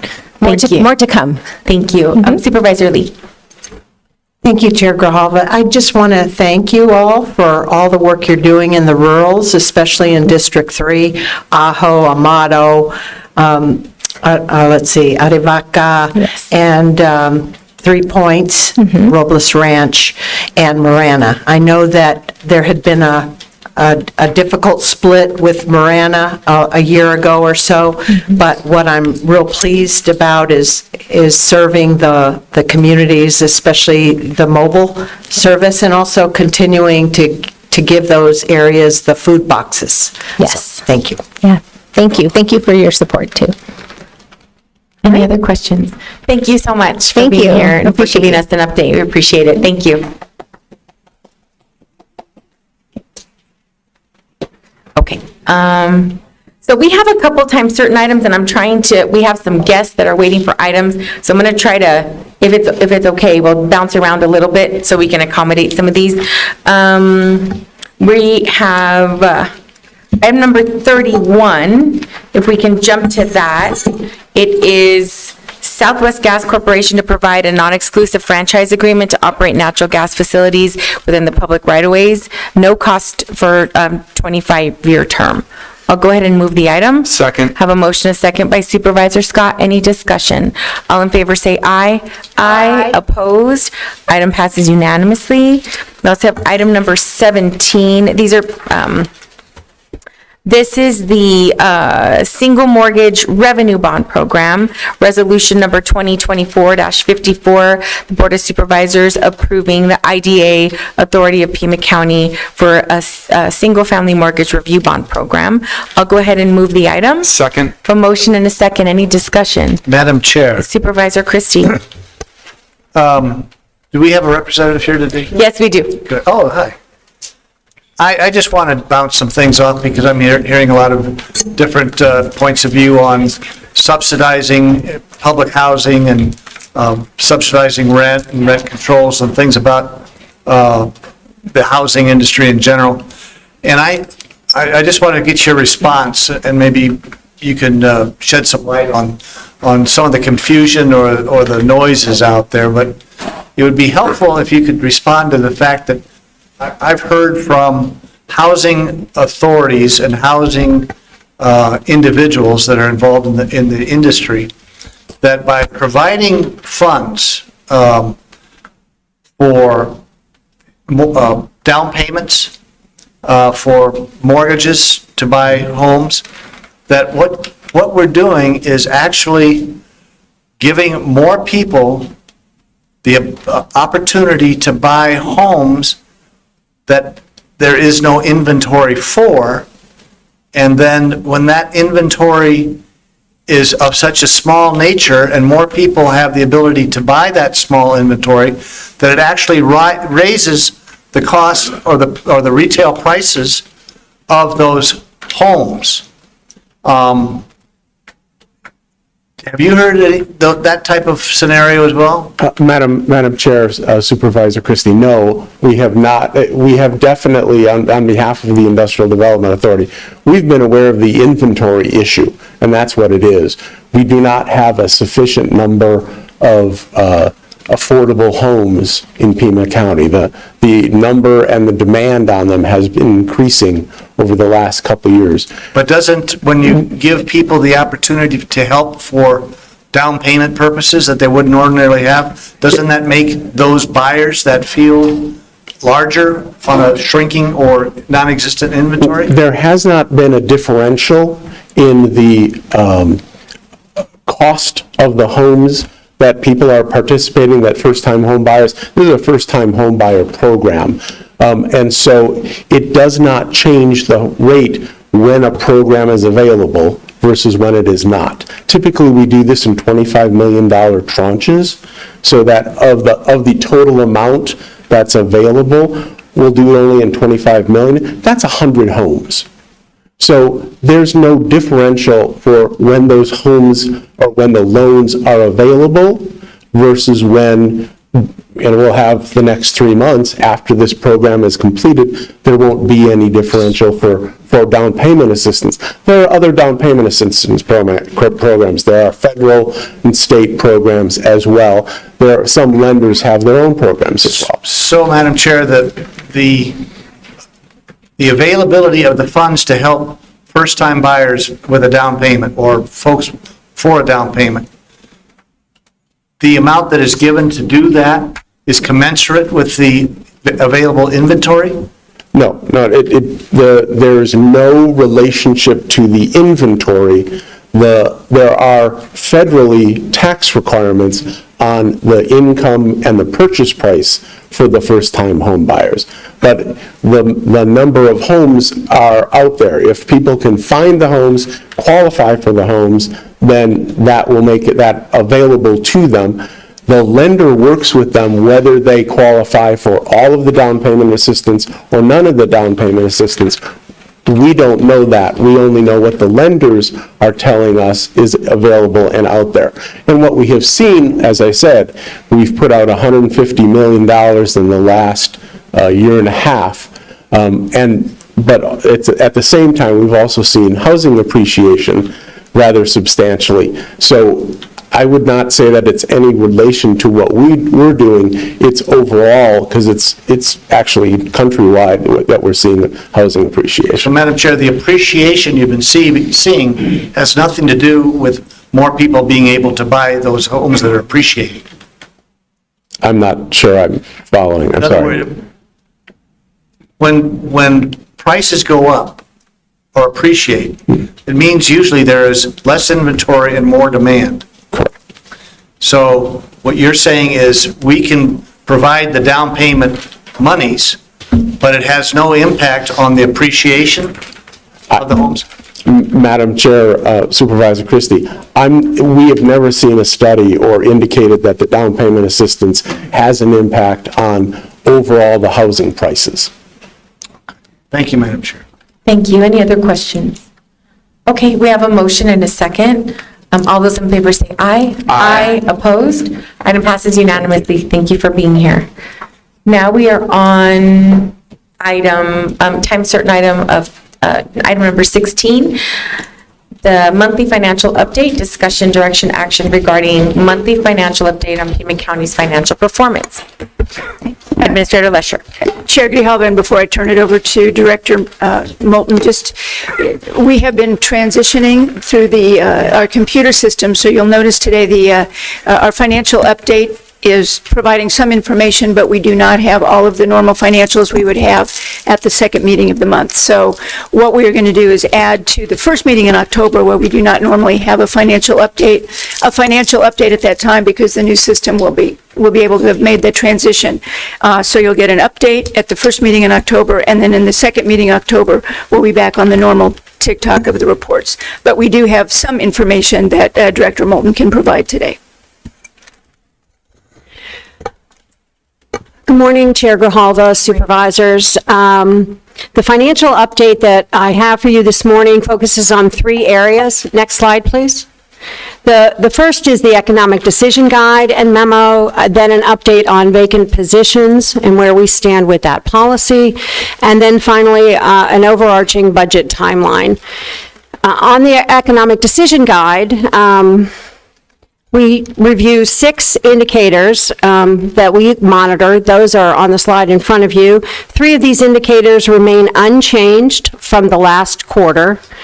Gasoline and unemployment both have improved in their outlook. They have moved to a stage 1 and have changed from unfavorable to favorable or to stable, which is good news.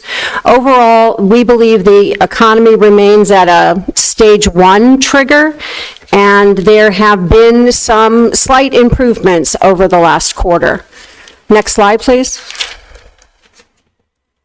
So we're going to focus on 2 of the indicators that we believe we are paying close attention to. The first one is the inflation indicator. You can see that huge spike in the middle of the graphic that was in 21, 22, and the early part of 23. Where we are right now is we are slightly above the Fed target, but we are seeing improvements. We expect this to drop below the Fed target in early 2025. That's what all the economists are indicating, so that is good information. Next slide, please. The next area that we're focusing on is housing, and specifically housing affordability. This is a new slide in the packet for you. What we have here is the red line is indicating housing affordability in Pima County. The red line is the percentage of houses which are affordable to families earning the local median income. As you can see, it is on an unfavorable trajectory through 2023, where that is the last full year of data that we have. We are monitoring this, and we'll continue to have this in our economic decision guides in the future. So are there any questions on the economic decision guide? Next slide, please. Did you have a question, Supervisor Christie? Oh, okay, thank you. The next slide deals with vacant positions. On July 1st, the board approved a new policy, D2216, which relates to vacant positions, and we also put in place an administrative procedure, 22-84. Both of these have been implemented, and the policy calls for an elimination of positions that have been vacant for more than 240 days. And the first elimination period is on October the 1st. So at the end of August, we sent a memo to the board, as well as to all of the directors or elected officials that had positions that would be subject to elimination, so that they had an opportunity to review them, and then, according to the policy and the procedure, to appeal if they wanted to make an appeal for those. As you can see on the graphic, there are 55 positions in the general fund, 43 in the non-general fund departments, and then 58 grant-funded positions. All of the appeals by elected officials and department directors were to be to either Administrator Lesher or the Deputy County Administrators by last Friday. So they are in the process of reviewing those appeals, and we should have all of that adjudicated by the end of next week, so that on October the 1st, any positions that either were not appealed or the appeal was denied will be eliminated on October the 1st, and we will be bringing a report back to the board on what departments, which positions, and what the value of that was. Okay, I do have a question on this slide. I thought that, I don't see the value in eliminating grant-funded positions. And so unless you can explain that there's a match or some other way that it's going to be of a, in the positive for our budget, it doesn't make sense to me, because if those are positions that we need to fill in order to spend down those grants, if we eliminate the positions, then Chair Grijalva, we spend it use down. the vacancy position, the vacancy update for grant positions primarily to help us see if we think we're going to hit the spend rate on the grant. That generally they come in and are appealed for just that reason. They are grant funded. It's a little bit different. It's not impacting the general budget. But if we have a grant-funded position that has been open for a year, we need to find out what's going on with that grant, or how are we doing to actually fulfill the grant. So it's a tool we use the same way. We're getting to the point where many of the vacant positions at this point are allowing us to see where we have hard-to-fill positions and need to address it that So way. this is not necessarily, you're just outlining the grant-funded ones, and you're monitoring them to make sure that those programs are going to be able to spend down, because that would be... That's correct. It's very difficult to ask for additional grant funding if you haven't spent down what was already awarded. The other question I have is for non-general fund. Can you send us some information on what those budgets are? Because I sort of have kind of the same question, or question as concern that I do for the grant funded one. That if it's not going to come back into our general fund, I just wonder, And we can certainly give that to Chair Grijalva, and that's when you look at regional wastewater or much of the health department. We have special revenue funds. We monitor those in the same way, just to make sure that we have some consistency in the way we're dealing with employees across the counties. Okay, so the big ticket here is the general fund. It is. Right, okay. Thank you. Chair Supervisor Scott? I had a question also about grant-funded positions. When we were discussing the new policy, it was pointed out that grant-funded positions are a relatively small percentage of the total workforce, but they're a very large percentage of the number of vacant positions. So I would appreciate it if the report that we get on October 1st gives some explanation to the board of how we have tried to figure out how to deal with that conundrum, or those conundra, I should say. Secondly, would also like the report to address any exceptions that are granted, because our understanding when we passed the policy was that exceptions would definitely be rare, and would like to know when they've been granted and the reasons for them. Certainly, thank you. Thank you. Any other questions? Okay, thank you.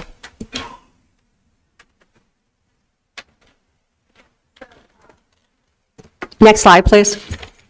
The last slide deals with the budget timeline.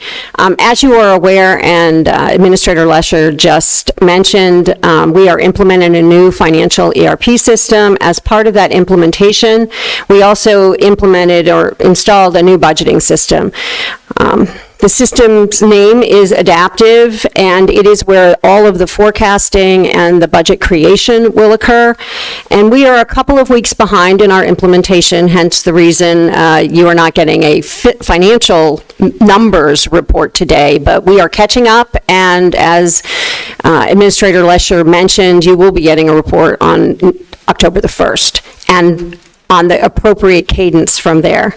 The timeline you see in front of you is the general timeline that we have used in years past.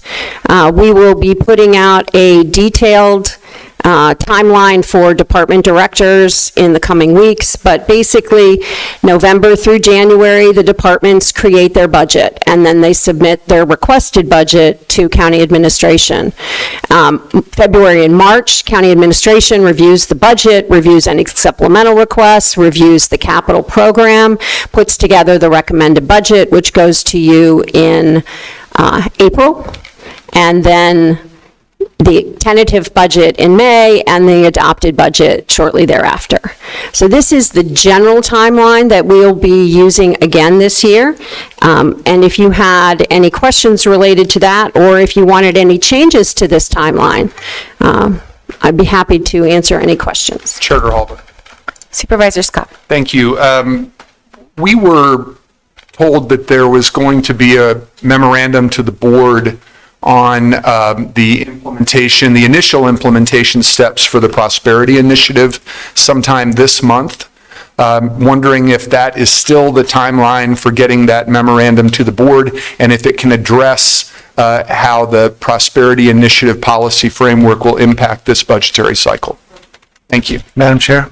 Supervisor Christie? Yeah, we think that this update should be provided to the Board of Supervisors prior to the meeting. That would allow us the time to go through the update and to have more ability to dive deep into it to see if there's any more questions, rather than, there is no background today, so we're taking it directly from you. So we've heard of the October 1st deadline. I would hope that that would be able to be extended towards earlier than that, so we as board members could have an opportunity to digest this, because we don't have any background right now.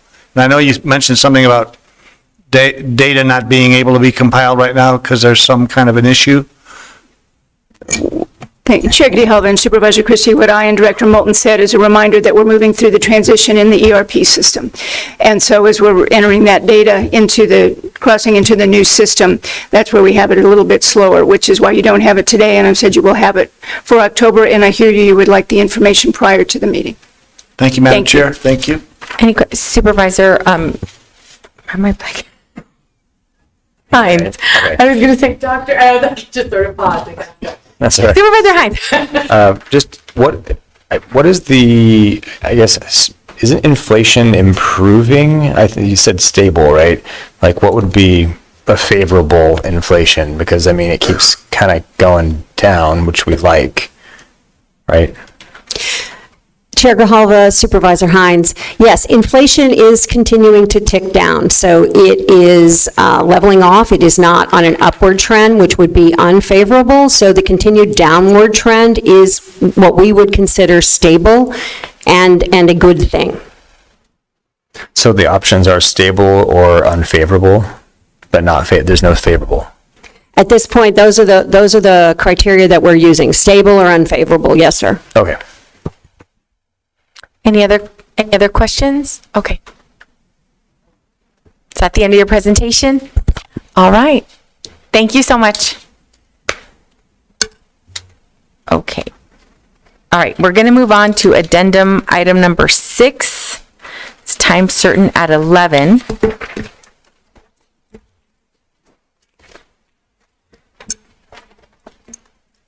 Too many papers, Carolyn.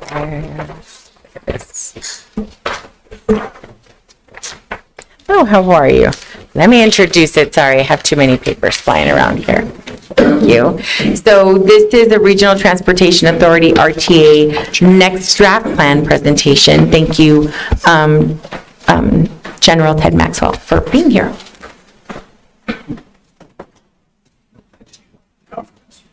Thanks.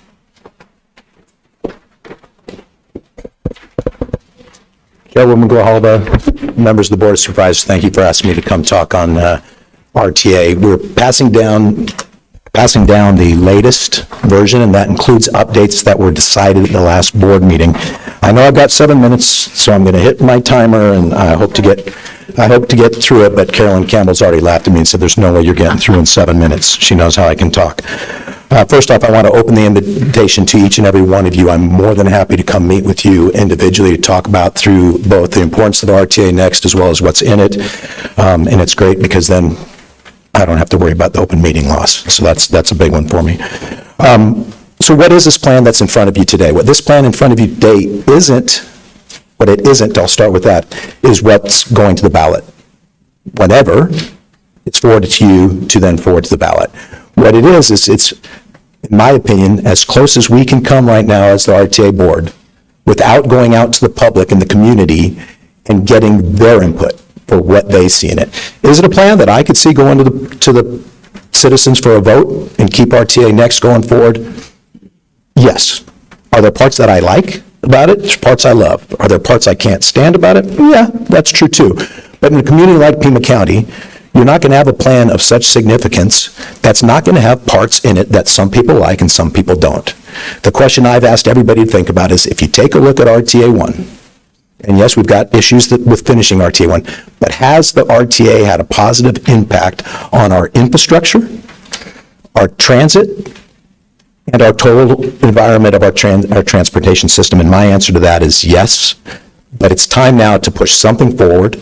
We've spent over 6 years between the Citizens Advisory Committee, the Technical Management Committee, multiple municipalities working on coming up with a plan, and we need to get this out, get feedback from the community, then we got to find the leaders.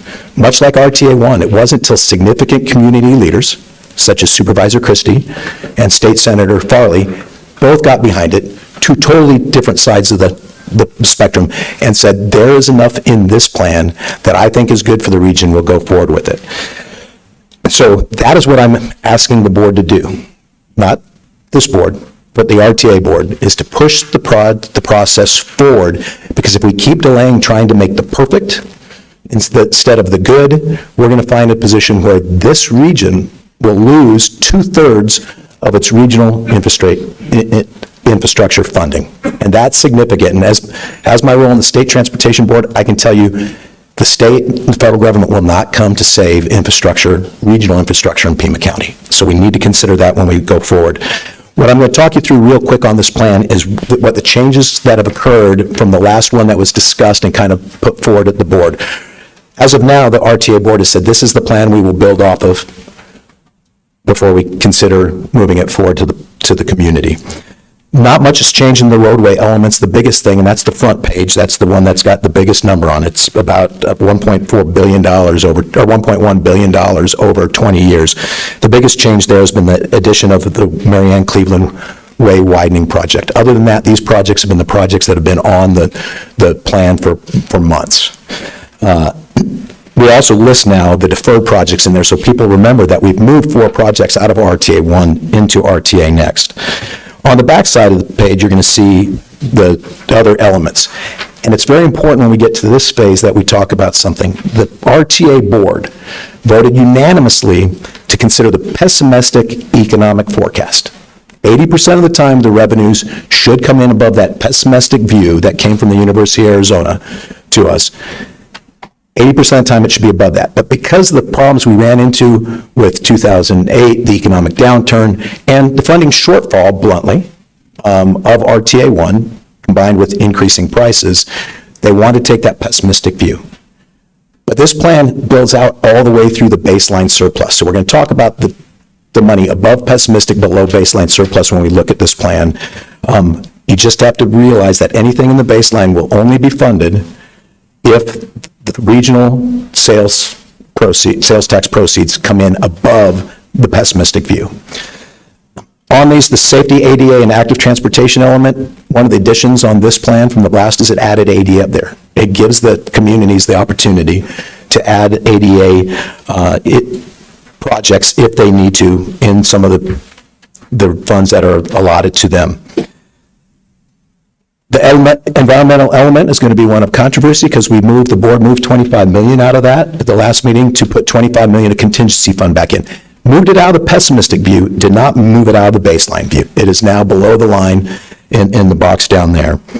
The transit element is a solid with the amount of money there. It's being flushed exactly how to best show it and explain it to the voters, but effectively, it is intended to do no harm to the current transportation program and provide opportunity for growth through the city of Tucson through a couple different options. The one thing I'd like to point out that to me is the biggest change in this is the addition of arterial rehabilitation. Arterial rehabilitation is reconstruction of roads, but it's effectively limited curb to curb. It addresses the concern about the roads, the regional roads, because it can only be used on arterials. And right now, there's only money allotted to the city of Tucson, but it opens up the possibility for funds, depending how they come in, that it could expand to include inside unincorporated Pima County if the funding comes in at a sufficient level. If you look at the big black, the box at the bottom, that talks about the baseline revenues. I'll tell you right now, the city of Tucson is taking the biggest risk in this because a lot of funding is in that baseline surplus. And when I call it baseline surplus, that's below the baseline, the amount below the baseline and above the pessimistic. It includes more money for contingency funding. It includes that other $25 million for the environmental element, but it also includes, and to me, the most significant piece is the $190 million for arterial rehabilitation that would be available to the city of Tucson to fix the roads that even those of us who do not live inside of the city of Tucson drive on all the time. That will give you the total down to the baseline views. Made it by 15 seconds. And so I guess Carolyn's going to buy me lunch later today. Thank you. Thank you for being here. Questions? Madam Chair, Supervisor Christie. could you reiterate again the issue about rehabilitating roads within the city of Tucson? Does that mean that maintenance will be paid for by the RTA for City of Tucson roads that are the beneficiary of RTA? What it means is rehabilitation is reconstruction. It's limited to curb. It doesn't allow for any changes in the road. It saves, you don't have to do design. There's other elements that don't have to be addressed. Will it reconstruct the roads? Yes. But it will take them back to a level of new. Supervisor, I know you've got a lot of experience on the ADOT board as well. And so you understand the difference between just a mill and fill, but this is a 2 to 4 inch removal of pavement, replacement of pavement, so effectively have given the road a new life. And Madam Chair, Mr. Maxwell, are there going to be any other instances in unincorporated Pima County where this will happen? Supervisor Christie, Chairman Grijalva, that will depend on the funding that comes in and then what the city or what the county decides to do with the funding. The interesting thing about this is we've allocated all the funds up to baseline revenue. Remember, baseline revenue is just that. It's the middle estimate. So if you're a betting person, 50% of the time the revenues will come in above that, 50% of the time they'll come in below that. So if they come in above it, then that money becomes available to the RTA board to make the determination when working with the municipalities and the jurisdictions that make up that board. And yes, those funds could be used in arterial rehabilitation in Pima County if deemed necessary, and if it's what Pima County's asking for as well. And Madam Chair, one final question. Does this plan, do those items that you've just highlighted, do they adhere to the original mission of the RTA, that nothing will be changed from the original plan as the voters voted for that plan? So this is the RTA Next plan going forward, which would only be considered with the 4 projects that were moved out of RTA 1 into RTA Next, would only go with the half-cent sales tax, that would 0.5% tax. I always like to make sure that it's correct. It's a 0.5% tax, sales tax. Those would all go towards these funds. The statutes regarding RTA Next doesn't change. The administrative code really probably won't change, not against the statutes, that's for sure. But the RTA 1 Next projects that are still due to be completed have to be completed with other non-RTA Next funds. So none of the RTA Next funds, as I understand it, can be used forward to fix to complete the RTA 1 projects. That's why there's a lot of concern about what is the RTA going to do to complete those RTA 1 projects. But as far as the statutes, nothing's changed. I believe you, Supervisor Christie, you're fully aware that the only thing that's changed in our statute since 20 years ago was the ability to go from a 0.5 cent to a full cent. This board has been very clear. We're going to stay at a 0.5 cent. We think we just want a continuation, by the citizens in the community to fund regional infrastructure the way we've funded it for the last 20 years. Thank you, Madam Chair. Thank you, Ted. Any other You're welcome. questions? Chair Grijalva. Supervisor Scott? I'm going to defer to either Supervisor Hines or Supervisor Lee, but just wanted to make a comment at the end about the county's position. Do you have any questions? No, other than, They didn't put their hand up, but I'm always happy to talk. Thank you. Go ahead. Chair Grijalva, thank you, thank you. I just want to say thanks to you, Ted, for your leadership, and also our Vice Chair, Supervisor Scott. But what I think is really, really critical is what you said. We're not going for more of a tax. So the voters, the individuals that are paying for this, they won't see a change in the RTA taxes because it's, for 20 years, we've been paying it. And that, it's very important to remember because it is a new tax. The courts in Arizona have been ruled, we have to make sure we're saying every time we go to the voters for a tax, it is a new tax. But the fact of the matter is, for the last 20 years here, for the last 40 years in Maricopa County, the citizens of that region have used a 0.5% sales tax to fund regional roads and plans. Most importantly is the regionalism. There's a lot of conversation amongst many of the municipalities that they could go on their own, that they may be better off. But then we totally have put aside the regional concept to this. Is the plan perfect? No. Is it time to go listen to the community and see what their thoughts on this are?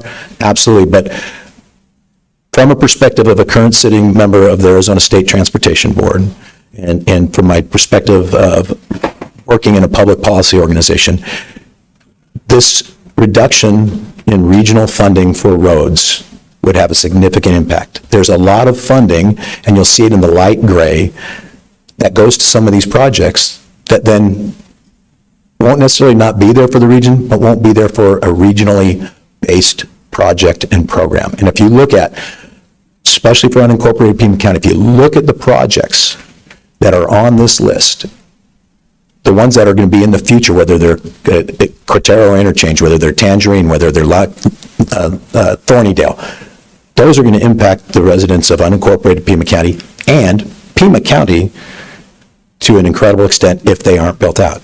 So is the continued funding for the transit element. There's a large amount of money every year that goes from RTA to support our current transit system. So if this, people sometimes forget that it's not just adding roads, infrastructure, opportunities. It also supports the transit system, which makes up part of the regional transportation system because it is a collaborative system. Supervisor Hines? Thank you, and thank you for being here. And thank you to Supervisor Scott, to yourself, and to Jan Lesher, Carmine, everyone involved in this, because as I've been trying to kind of follow along, catch up, learn about this, it just seems like, cats on like cocaine, sort of just like going every which direction. It seems very, very difficult to do this. I'm not trying to make light of it. It seems very, very challenging. So you have a lot of different people going in different directions with different interests, and as you said, we do need something going forward. A few questions. One, why was the 25 million moved out of the environmental element again? That was just a vote of the board, or? Chairman Grijalva, Supervisor Hines, that was a decision made at the board. The concern is, in this plan, I had removed all of the contingency fund out, other than a notional placeholder, because you have to have, in the below the pessimistic line, which is the line that will go to the ballot with these other caveats, you have to have a line if you're going to move money into it. So we had to keep that contingency line there, but I moved it all out. There are several members of the RTA board who were concerned of starting the plan with zero contingency funding, which would obviously put the early programs at risk if they either had overruns or once we go to design, they're coming in higher than the dollar amount on here. So we incorporated 25 million out, moved 25 million down in order to provide some coverage for those early projects that are coming out the chute. Got it. And I did have a meeting with the executive director in early 2021, I think, just kind of an introduction and hey, how are you? Zoom, because everything was Zoom. We didn't even meet for like a year, by the way, because there were no meetings. We just did it from home. So during which I was assured that we would have funds. Obviously, this is not what happened, but we would have funding for all the projects, some major projects in the city of Tucson, which is the vast majority of my district, and District 2 is city of Tucson. So I'm kind of paying particular attention to that. And I did not, it was not confidence inspiring to be assured like, oh, Supervisor Hines, please, everything is fine. All projects will be funded. Worry not, we are here. I'm like, oh, all right. And I didn't worry. And then betrayal. So we've also been, horribly embarrassed as elected officials to have our past county administrator kind of leave and not tell anyone. So we kind of look like idiots. And I don't like that. I don't like that. We are charged with oversight. I know that the RTA PAG is not, just a Pima County thing, but we represent everybody through all 5 districts and all the residents of Pima County. So we contribute like $300,000 a year to PAG, and I'm kind of thinking of some of the words of Councilmember Dahl. I'm very concerned that we go forward with a program that pulls as much together as we can, but we continue with leadership, which I find to be not reassuring. And to lose 35 of your 55 team members over 6 or 7 years, including 5 agency directors abandoning ship, those are all warning signs. And after what we went through with Mr. Huckleberry, and after what, I don't know, I hope it wasn't a lie intentionally, but what happened to me personally, one of my first official duties to figure out what this PAG RTA thing is and who's in charge of it, and it seemed like I was misled at least.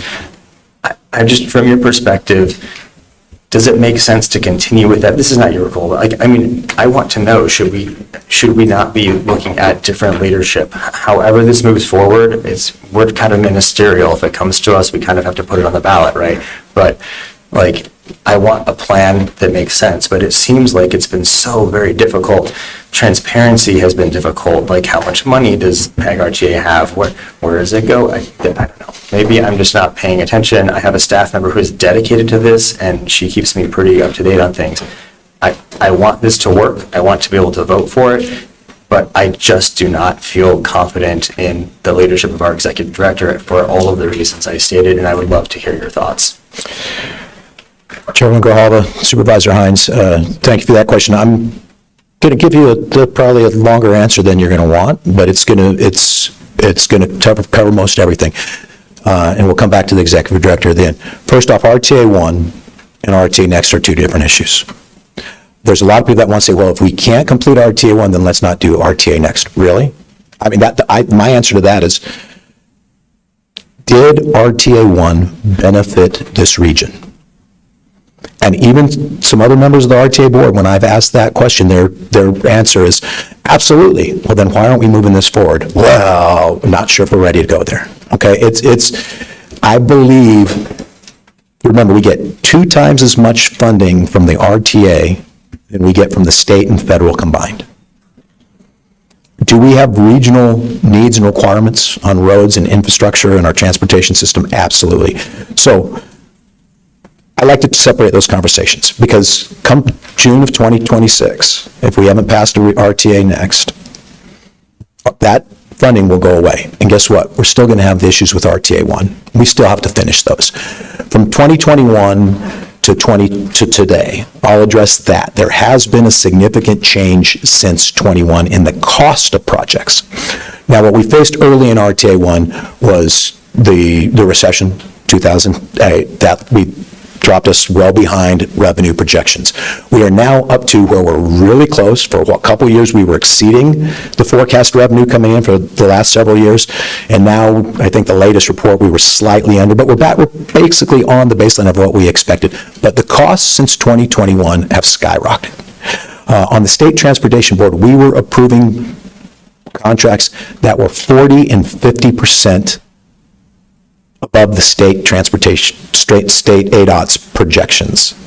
So it took off. They've stabilized. In some ways, they're coming back down. Maybe the estimation's just gotten better from ADOT. I don't know, but we're not having to approve contracts as many to that extent. We're approving some that are above and some that are below.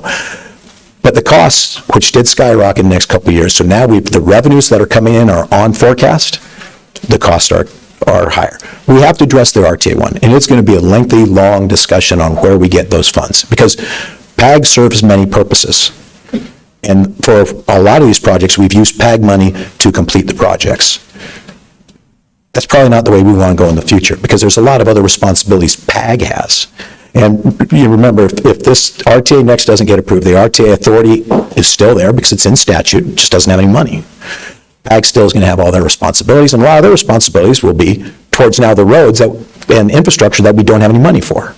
So I think it's pretty critical, but that's the thing. The biggest thing I'd say about the executive director is I think it's one of those situations everybody's going to have to make their decision for themselves and what they believe. Do I think he was intentionally misleading you? Absolutely not. What I would tell you is right now we're about to enter a phase of talking about the RTA1 projects that is going to be rough because the money isn't there to complete them all. And depending how much and how deep you've looked into that any of us, including those of us that sit on the board, have looked into a lot of the files we've received, you can see that's probably been known for several months. What I'm hoping to hear from the executive director is, and I made this very clear to him, so I'm not going away from his trust, is you need to be vocal and make it very clear vocally what we can and can't do and what options we have to complete RTA1. We owe the completion of RTA1 to the citizens. But if we let the lack of having a plan right now on RTA1, I get that makes it a little bit more difficult to lift. If we don't move forward with RTA next, we're not going to have the continuation or the ability to have regional funding later, and we will be in worse shape as a community. I'm betting that it'd be very difficult for the Board of Supervisors to come to an agreement to raise a 50-cent sales tax to fund the necessary road infrastructure inside unincorporated Pima County. But I think it's going to be harder even for some of the municipalities, although they believe they're going to get it. But my big concern is when they get it, they won't have access to that other fund that comes with it if it's RTA money, and they won't be able to complete the projects on a truly regional-based perspective.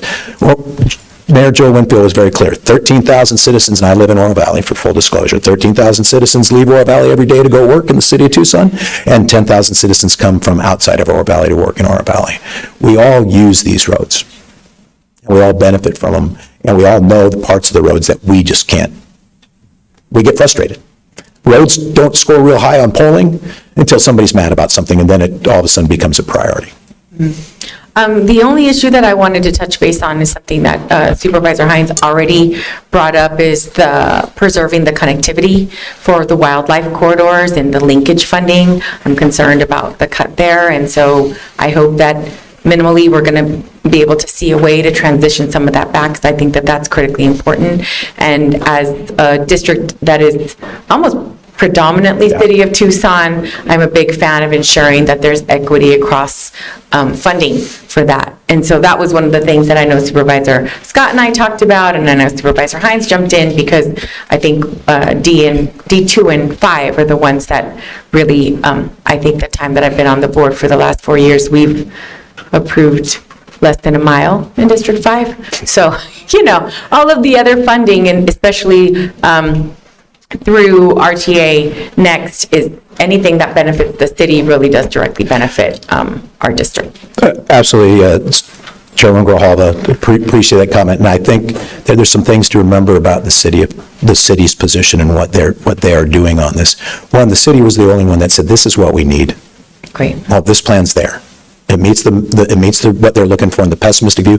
And former city manager Ortega was the one that proposed. We got more confidence in the region. We're willing to take a relatively low percentage compared to both the tax that's received inside the city of Tucson. Although obviously a lot of us spend a lot of money in the city of Tucson, and that's received there too. But we're also willing to take the risk that we believe in the region is going to do well. That's why so much of the baseline surplus is going to improve city arterial roads. So those are the roads in your districts. It's the roads that we, folks from inside and outside the city use every day. And so I think that kind of provides some of that alliance. Now, I was very clear, we obviously, when we made that move last week, we got a lot of, well, I definitely received some feedback on why did you do something like move that money? That's the importance of putting this towards the citizens. It's importance of moving it forward to the community and let them give us input. You know, I'm hearing from some of the municipalities, so we're not going to support that. Then your citizens need to show up and speak, and let's build this as a community. Mayor Murphy refers to this as the people's plan, and I think it's time that we put it forward to the people. I have no doubt that the advocates for programs, whether it's the environmental element, whether it's the transit element, whether it's the roadway element, they're going to show up. So let's let them have their voice, and then we need to make sure we've got an opportunity to go to the ballot. This is 100% Ted Maxwell's opinion. We need to go in a position that if we don't succeed the first time, we've got time to go again before we stop the funding. And that's, Maricopa's not, they don't have that luxury right now. They're going to get one shot at the ballot. Thank you. And then I think our last comment, Supervisor Scott. Thank you. General Maxwell, thank you so much for your leadership. It is difficult to get all 9 of us to sound as favorable as we did back on September 5th about moving this forward to the public review period. But not only have you worked really hard to make sure that you understand the needs and concerns of all the different members, you've also kept our focus, as you did today, on the importance of regionalism and how that has to be our guiding principle as we're moving forward with this. And for my colleagues, it has been stated at the RTA board many times, over a third of Pima County residents live in unincorporated Pima County. And I feel that we are their voice because there isn't anybody else speaking out for them. And if we don't move forward with an RTA Next plan, the segment of the population that is going to be most deleteriously affected are people who live in the unincorporated portion of the county. General Maxwell, it is not ideal that we're going to be talking about costs to complete RTA 1 projects on September 26th, when we're also talking about moving an RTA Next plan forward into the public review period. But as you and I know, we didn't have a quorum in July. And so this discussion has been pushed forward. Could you give my colleagues, I know you touched on this earlier in response to a question from Supervisor Hines, but could you give my colleagues more of an idea of what we're going to be talking about in terms of the cost to complete discussion on September 26th? Chair Grijalva, Supervisor Scott, appreciate that. Again, I like to make sure that we separate these conversations because they are about 2 different things. One's about completing what we promised and what we have right now, and the other's about our future. It's going to be a tough conversation because, as Supervisor Hine mentioned, the funds aren't there. The more I've interacted with the executive director, it's become more clear to me the funds aren't there. There's going to be some tough decisions that are going to be made. There's going to be some tough decisions on how we can do that. The board has voted in the past, and it was an I-know that we would complete all the RTA 1 projects. When we voted for that, nobody voted for how we're going to do it. So that conversation still has to happen.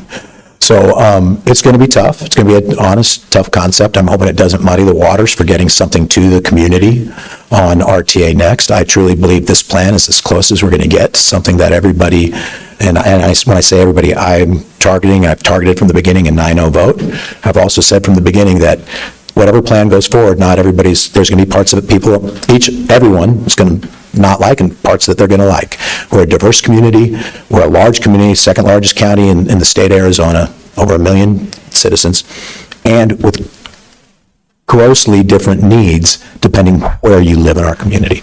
So I'm hoping we'll put the conversation for RTA Next to bed, and then we'll get serious while we go out to the community and collect all this information on what they think of the RTA Next plan. Then we can get serious about having those hard discussions on how are we going to finish RTA 1.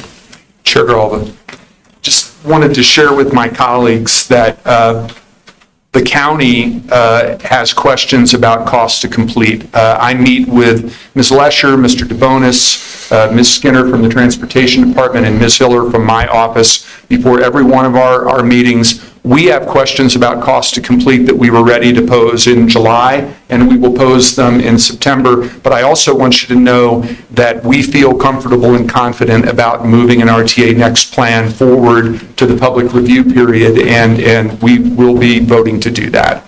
But thank you again, General Maxwell, for being here, and I know you're going to stay and watch Ms. Campbell get recognized. That's part of the plan. Chair Grijalva, one thing I'd be remiss if I didn't say is the county staff has been incredibly involved and engaged on trying to get to a solution that works regional and county-wise throughout. So you've got a very talented staff inside of your Department of Transportation, and you've got great leadership going forward with it, and we hope to continue to work in it. I'm getting the sense I might get another question. Supervisor Hines, quickly. It's more of a process, and I would be happy to have you chime in, but this may be for Supervisor Scott and or staff, but for my benefit, actually, to remind me, and also for the public watching, when RTA Next goes to the people to be sort of, reacted to, what's that process like, and do you anticipate, how does the RTA board decide to incorporate or not incorporate changes? Kind of how does that work? Chair Grijalva, Supervisor Hines, that you've kind of already described what happens to it. Now, at the last meeting, there was discussion about how and who is going to collect the data. There's some talk about possibly bringing in a third party, in my mind, to augment what PAG's doing on their collection process as well. We want to make sure to get all the different areas of the county, and you are more than aware than anyone else how large this county is and how difficult sometimes it is to make getting to the constituents accessible, because you have to go to them. That's a big part of it. The data will all be collected back in, compiled, put together. It will be briefed on a routine basis. The collection period could be 3 to 6 months, depending on, if we go to 6 months, we probably have to make a decision to move out of May and into November for the going to the ballot. It will be all put together, then it will be brought back to the board. Ultimately, it's the board's decision at this point to make the movements based on the recommendations from the folks who interacted with the community input. They may bring to us some recommendations. Obviously, we'll rely a little bit on PAG staff, but we're also at that point going to be open to hearing from the other elected bodies. You've got Supervisor Scott as your point for your voice, so I'd strongly suggest if you've got ideas, go in that process. But process-wise, the plan is effectively in the hands of the board at this time. Thank you. All right, thank you. Thank you. All right, so we have quite a crowd over here. I see a lot of happy, familiar faces. We're going to go to addendum item number 1. It's our time certain item at 11:30. The presentation of proclamation to Carolyn Campbell, Coalition for Sonoran Desert Protection, proclaiming the day of Saturday, September 21st, 2024, to be Carolyn Campbell Appreciation Day, and I will move the item. Second. Have a motion and a second. All in favor say aye. Aye. Opposed? Item passes unanimously. So, this is a unique situation for me in the time that we've been here, and I don't know the last time it happened, but because of the timing, our mayor, Regina Romero, is here to read a proclamation from the city of Tucson, and then we have Ruben Reyes with Congressman Grijalva's office to also present something. So we have the federal, the city, and the state all here in appreciation of Carolyn Campbell. So you want to meet me down here? And then we're going to read a proclamation or two.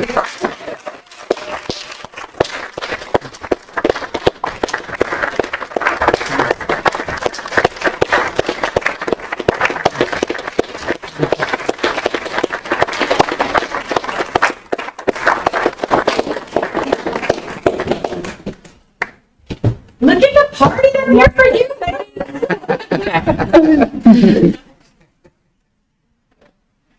You can't make me cry. Okay.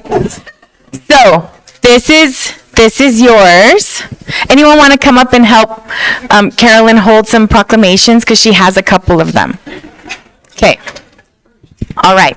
So first is Whereas in 1997, the pygmy owl received protection under the Federal Endangered Species Act, spurring more than 40 conservation and neighborhood groups to form the Coalition for the Sonoran Desert Protection.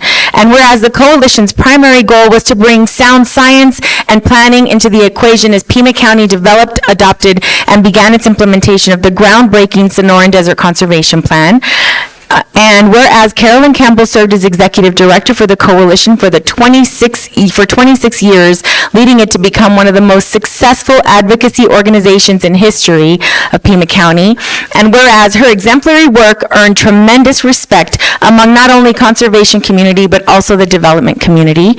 And whereas her service on the county's SDCP steering committee was integral to the successful outcome of the committee's recommendations and the county's subsequent call for the bond election in 2004, and whereas Carolyn and the coalition participated in countless proposed land use projects and provided valuable recommendations to the Board of Supervisors regarding implementation of SDCP's conservation land system, influence the conservation of natural open space throughout Pima County, and whereas she has been a tireless ambassador, sharing our community's experiences and lessons learned in implementing the SDCP with others across the county, encouraging them to pursue similar endeavors that balance conservation and economic health. And whereas the coalition under Carolyn's leadership has worked successfully with Pima County and Pima County voters to fund the purchase and preservation of more than 200,000 acres to protect wildlife and open spaces and connect wildlife linkages. And whereas, as a member of the 2006 Regional Transportation Plan Committee, Carolyn successfully advocated for the inclusion of funding in the plan for wildlife linkage projects and actively participated in the planning and implementation of the highly successful Wildlife Bridge and Underpass for Oracle Highway completed in 2016. Now therefore be it resolved that the Pima County Board of Supervisors hereby proclaims Saturday, September 21st to be Carolyn Campbell Appreciation Day, passed and adopted the 17th day of September 2021.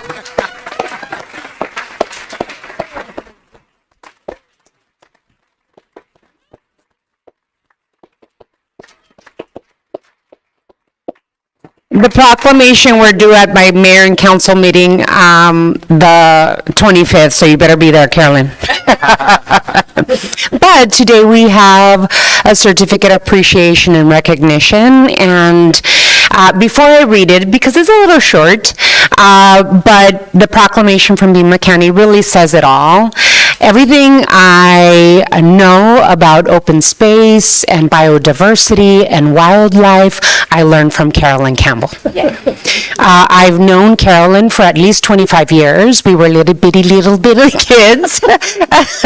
And really, our conversations in very casual environments, right, usually campaigns, really was about understanding and connecting all of the dots that she helped me understand that what's good for wildlife and open spaces is good for our community, and saving our beautiful Sonoran Desert and investing in urban spaces is exactly what we needed to do. And all of that connects with the work that you have been doing for 26 plus years, Carolyn. And I know that you had your start, well, semi-start, at the city as a council aide, and you understand both the city and the county, and not just the people, but the bureaucracies, and you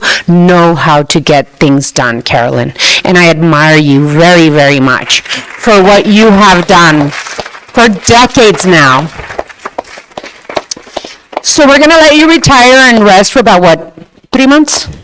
And then appoint you to more committees and commissions? But in all seriousness, we really appreciate you and everything that you have done, not just for individuals, for Pima County and the Sonoran Desert Conservation Plan, which I was a county employee when that was happening, and it really has led in the nation in terms of what Pima County was doing to protect our gorgeous and unique Sonoran Desert. So on behalf of my office and the office of the mayor and the residents of the city of Tucson, it is with great pleasure that we thank you for 26 plus incredible years of fighting to protect our beautiful Sonoran Desert wildlife and wild spaces. Your commitment and tireless efforts on behalf of the Coalition for Sonoran Desert Protection will play a crucial role in helping safeguard the biodiversity of our desert. I wish you a happy retirement filled with joy and relaxation for about 3 months. Given under my hand and the seal of the city of Tucson, Arizona, this 17th day of September 2024. Congratulations.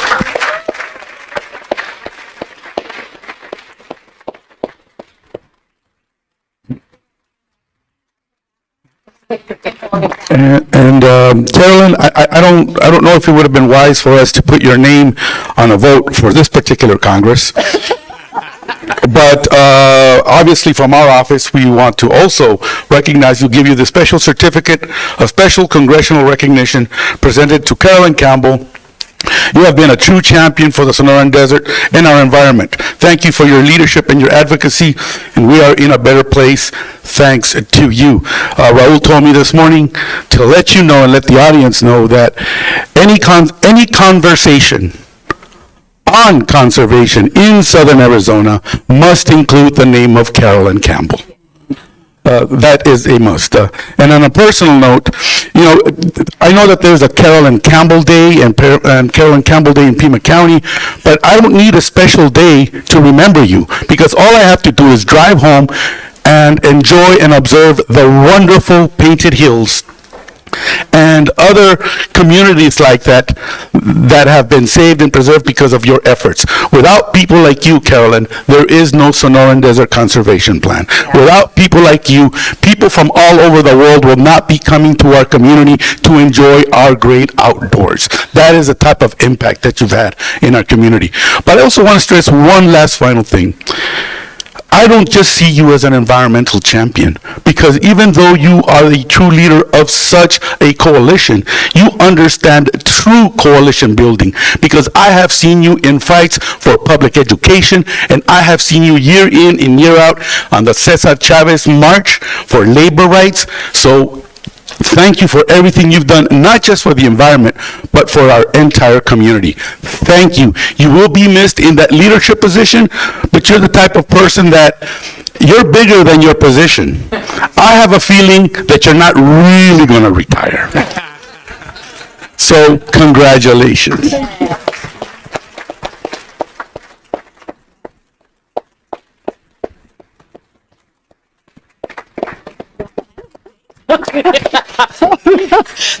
Can I say I'm speechless? Well, this is a little overwhelming, and to say that this is an honor or these are honors is definitely an understatement. But I definitely, as has been mentioned, I owe this and I share this with all of our coalition groups and all of our coalition members who have taught me so much, that continue to teach me. I mean, I'm just a kind of a, as my friend Doug would say, a poli-sci gal, but I mean, I learn things from our members, the scientists, the experts, every single day. So I want to thank them first, and also the leadership of this board. The leadership of the Pima County elected officials is just unmatched, and in addition to this board, going back to the then Supervisor Raul Grijalva, who, without him, this couldn't have been the kind of Sonoran Desert Conservation Plan that we have today. And I have to thank Ray Carroll and Ann Day and Dan Ekstrom. In those early days, we had such a strong kind of a understanding, I think, of it as we all grew up together. None of us ever had heard of a multi-species conservation plan in 1998. And the Pima County staff, under first Chuck Huckleberry's leadership and now Jan Lesher's, I mean, the professionalism and the compassion and the knowledge of the Pima County staff in so many ways is really, it kind of like overwhelms me in terms of the professionalism, and not just the county staff, but we have Fish and Wildlife Service, the Game and Fish, and all the people that we've worked with. And that includes recently retired Pima County staff that are sitting here. Incredible, yes. So, really, I could talk all day about this. It's much easier to talk about issues than it is like a day called Carolyn Campbell Day. But just special homage to Maveen Behan and Richard Elias. And there's a special place in Sonoran Desert Conservation Plan heaven. Hopefully they're playing amongst the wildlife. But anyway, thank you. I'm so honored for all my friends and colleagues I've worked with on the steering committee and the bond committees and all around. And now can I talk about the RTA? No, just need more money for wildlife linkages, please. Anyway, thank you, Chair Grijalva. Thank you, Mayor Romero, and thank you, Ruben, and Congressman Grijalva. Well, I was gonna, congratulations. Give her a big round of applause. Hold that, yeah. So I was going to let everyone introduce themselves and who's here, but we have some more meeting to go. How many of you are here for Carolyn Campbell? Ta-da, there you are. So what I would love to do is ask if staff can, when we leave here, if staff can go out into the lobby and take a big group picture so we can share that, because I know that we have a lot of community members, organizations, current and former county and city staff members that are just very appreciative for your leadership. So thank you so much, and thank you for letting us do this and bring you up here, because you deserve more than just a day, absolutely. But okay, thanks. So do you want to do that? Yep. Of it. So let's probably going to take a quick picture with that. With the county. We'll go outside and get another picture. There we go. No.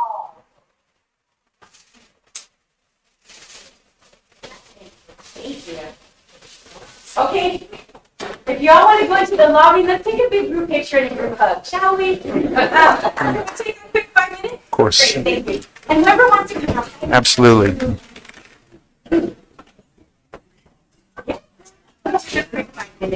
Oh.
Okay, thank you so much for indulging us. That took a little bit longer than I thought it would. So now we're going to jump to our time certain item, which is 48.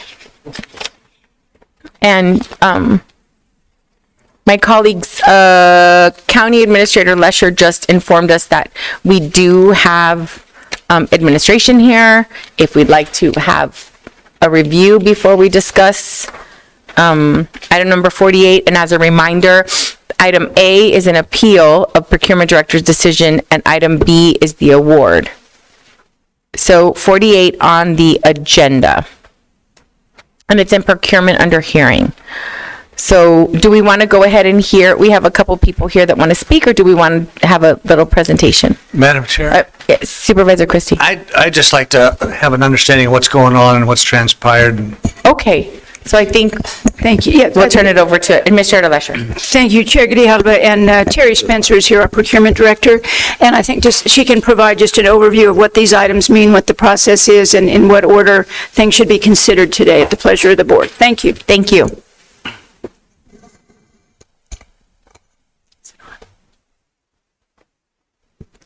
Good morning, Madam Chair, members of the board. We're here today to hear an item for the landscape services. And on August 1st, a notice of recommendation for award was submitted to award 2 services. Group A services was for miscellaneous county sites, library sites, and sheriff sites to Underwood Brothers, also known as AAA Landscape, and that was in the amount of $1 million. Group B was for wastewater facility sites, and that was to CDK Design LLC, doing business as Arcadia Landscape, in the amount of $320,000. On August 8th, Arcadia Landscape submitted a protest of the recommendation of award pursuant to our procurement code 112010F. And on August 15, I, as the procurement director, dismissed Arcadia's protest due to a lack of stated basis. On August 21st, Arcadia submitted a protest appeal to the board, and we're here today to hear that protest appeal first, and then to hear subsequently the award of the contract under item B. So, yes, Mr. Lesher. Could you embellish a little bit?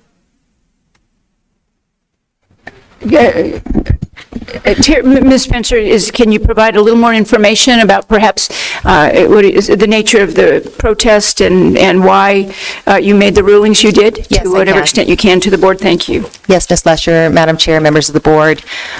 This was a qualifications-based selection process. It was a request for proposal procurement, or an RFP. It was not a low bid where bids are entertained from respondents and the award would be made based on the lowest possible cost.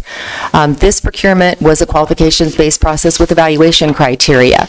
And there was an evaluation committee that was convened to evaluate a multitude of criteria, qualifications, and contractors' qualifications, their key personnel, and then their references. Cost was a component of that procurement, but it was not the primary evaluation factor. It was 30% of that evaluation factor. So Arcadia's appeal was to the fact that they felt that they were the lowest bidder in this process, and that they also felt that they were not adequately evaluated on their references. In the reference process, there were 2 components to that evaluation criteria, and the first of which would have been for them to submit reference forms, which they did provide, but then they failed to provide the reference letters that were required in Exhibit C, so they were scored accordingly. So the procurement, after evaluating that process, again, we do believe that based upon the scoring and the outcome of that evaluation process by the committee, that Arcadia Landscape is best suited to receive the Group B services for the wastewater facility sites in the amount of $320,000. We value our longstanding relationship with Arcadia, and we do believe that that's the best fit for them, and that was the outcome of that evaluation process. And Supervisor Christie, any other Well, questions? Perhaps we should hear from the parties or party, which is to talk. We do have, we can, because it's a. Or whatever. It's a hearing. We do have speakers. And just as a reminder, we have to address the appeal of the decision first and then approve item B. Chair Grohl. So Supervisor Scott. I just wanted to ask Ms. Spencer, the last item that you talked about was the reference material. And when I was looking at the documents prior to today, that seemed to be the area where perhaps we could have had some more flexibility, where there could have been some wiggle room. It seemed like there was a misunderstanding between the county and Arcadia as to what was really required and when it was required. Madam Chair, Supervisor Scott, when you have when you conduct an evaluation with a request for proposal, you have to evaluate whether or not the respondents adhered to those requirements and submitted the required information. And in this circumstance, although they did provide the reference forms, they did not provide the required reference letters. And we don't have any, is it consistent with the integrity of the process to say to an applicant, look, we know what your intent was, but you're not meeting the letter of the regulations? Madam Chair, Supervisor Scott, it is part of the process to ensure that we do follow each and every component of the evaluation. And if in fact there were any questions during the process, there is an open question period to entertain that. You ask whether or not there is any leeway or wiggle room in that process. And it really is up to each of the individual evaluators as they evaluate the content, not just whether or not they submitted the information, but they also evaluate the content of those reference forms. And so they're looking to the ability to speak to qualifications, and that's what that's about. And therefore, that's why this is a qualifications-based selection process.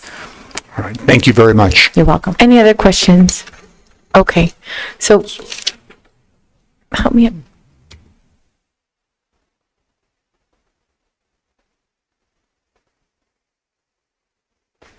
So we have 2 speaker cards for the hearing, and so I want to make sure there were some discussions about whether you wanted to speak or not and when, and so I'll just ask if Robert Underwood wanted to speak.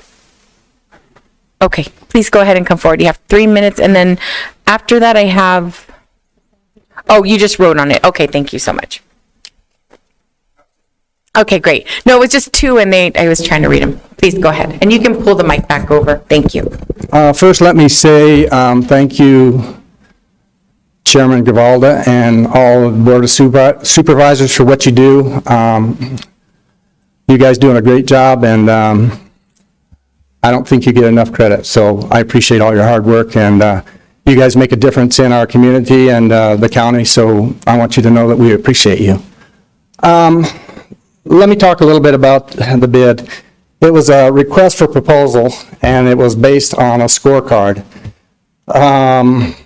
We have worked for Pima County on the roads and right-of-ways for over 15 years, so we understand, the criteria to take care of the community. So we based our bid on, what our qualifications were. We also we've been in business for 50 years, so we understand a little bit about what it takes to take care of the facilities and things, so we based our bid to make sure that we had proper people to do the job. Because our tagline as a company is, we beautify the world.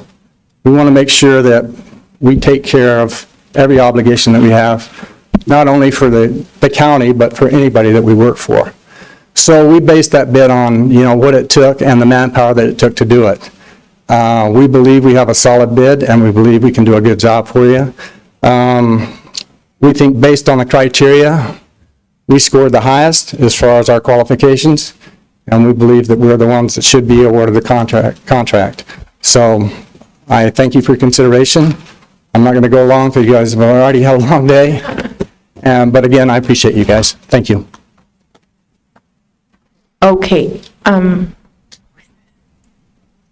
does anyone else wish to speak on this issue? Okay, so this is a hearing, and I just want to make sure if anyone else, okay, so I'm going to go ahead and close the public hearing and ask, so just to clarify then, Part A of that piece of the procurement was awarded to another company, is that correct?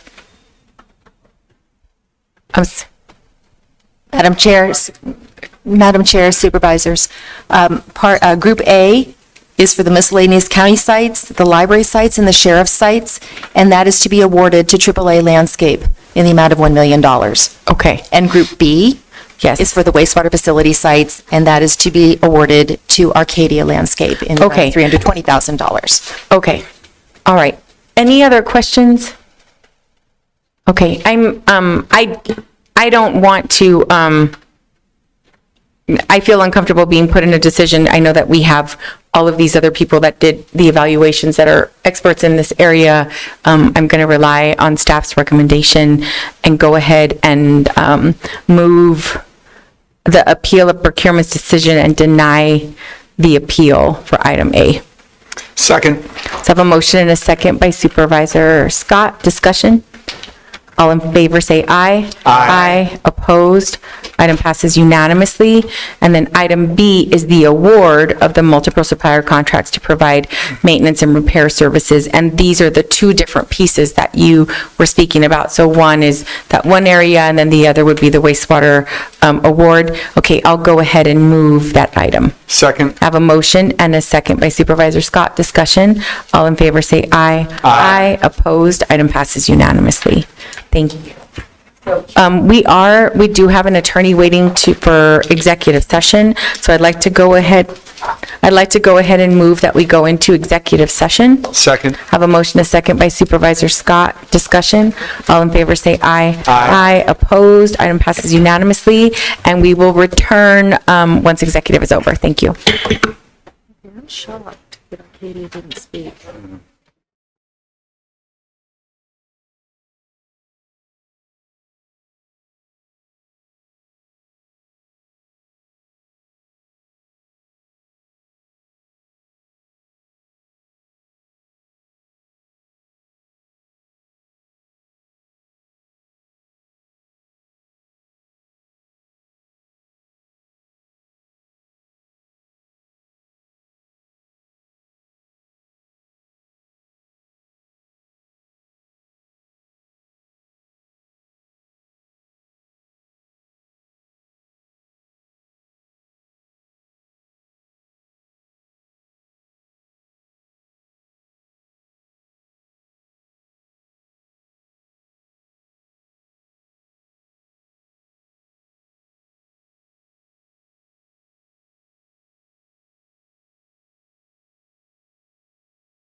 And I'll jump to item number 8 on the addendum, proposed settlement in Julie Pitts versus Pima County.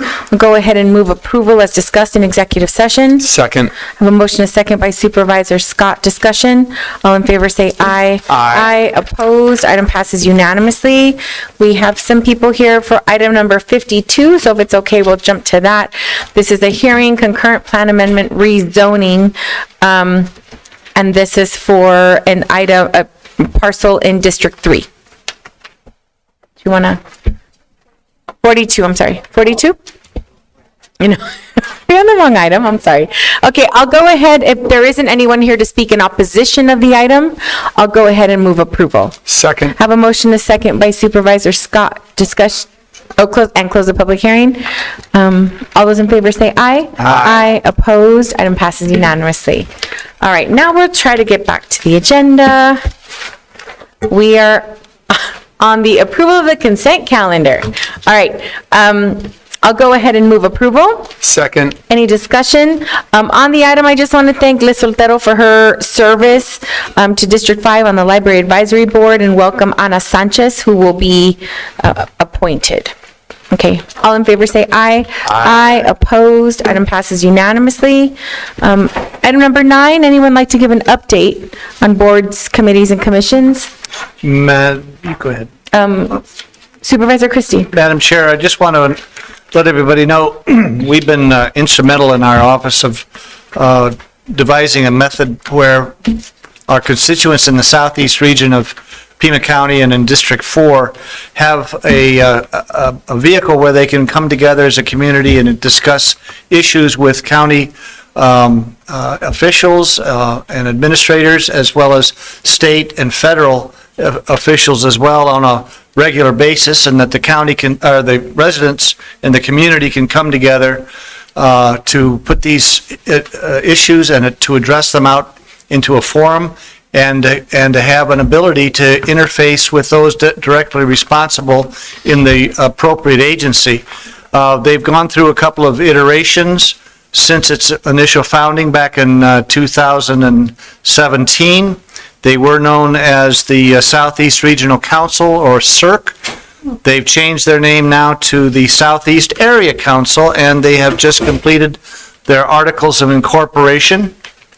And they are continuing the mission of serving as a liaison with other government agencies, state, federal, city, local, as a ability to be information gathering and news disseminating.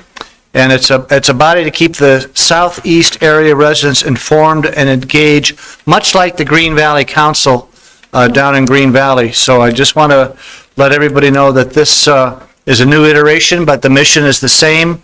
I want to express our appreciation to the county administrators and officials who have taken part in numerous discussions with the council. It's been very helpful, and they're looking to expand its role and to become more of a democracy on the curb type of situation that we have in Green Valley. So I think it's an exciting next step, and we look forward to much more development as a community entity in the near future. So thank you, Madam Chair. Thank you. Supervisor Lee.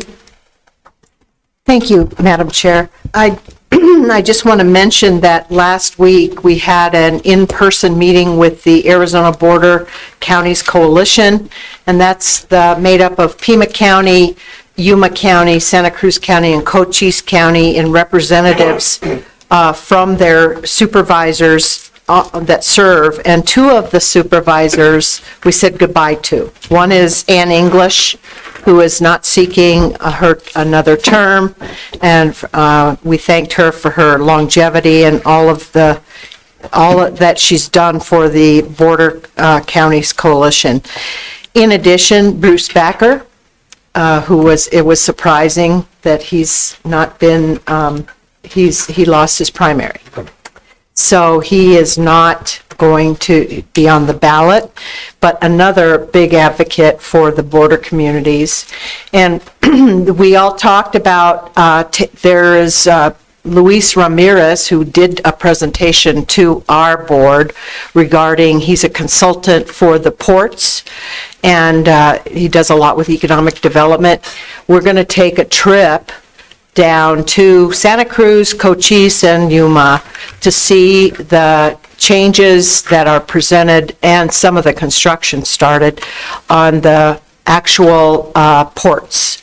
There's been a lot of federal dollars that have been put forward, and it's a big investment for us as one of the counties. I mean, I think, this is huge because they're going to be widening the ports and it's a lot more lanes. And anyway, so I invite my colleagues to join us when that takes place. Obviously, if we have more than two, we'll need to announce it or state it, whatever we do.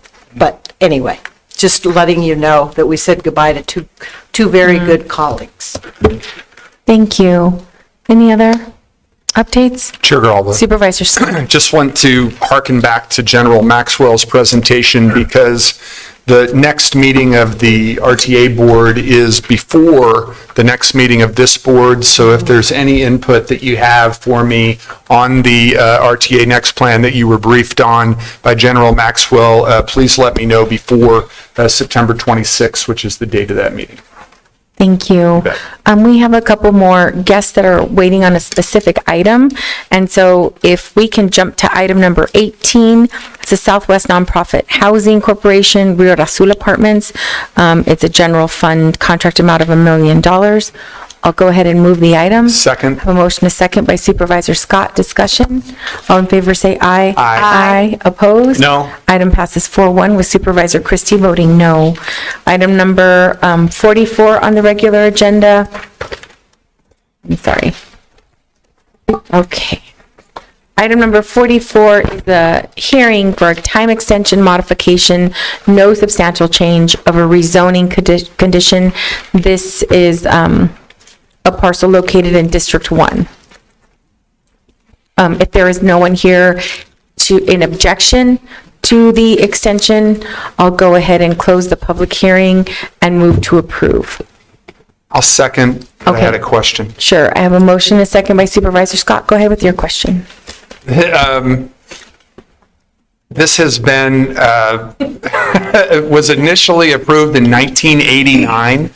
And we've had 6 time extensions by various boards, and the current one expired February 7th of 2022. Why is this such a saga?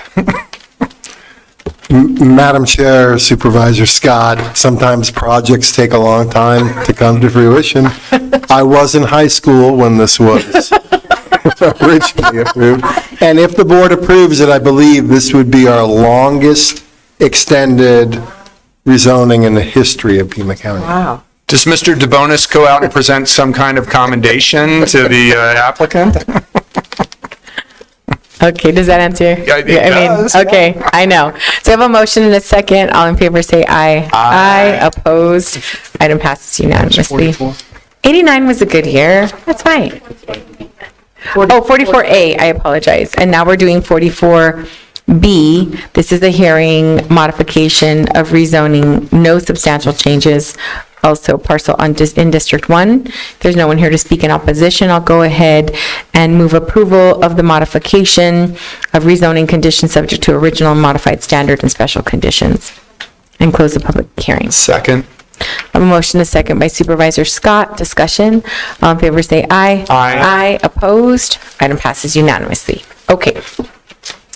Now we are on item 11 in the regular agenda. Thank you.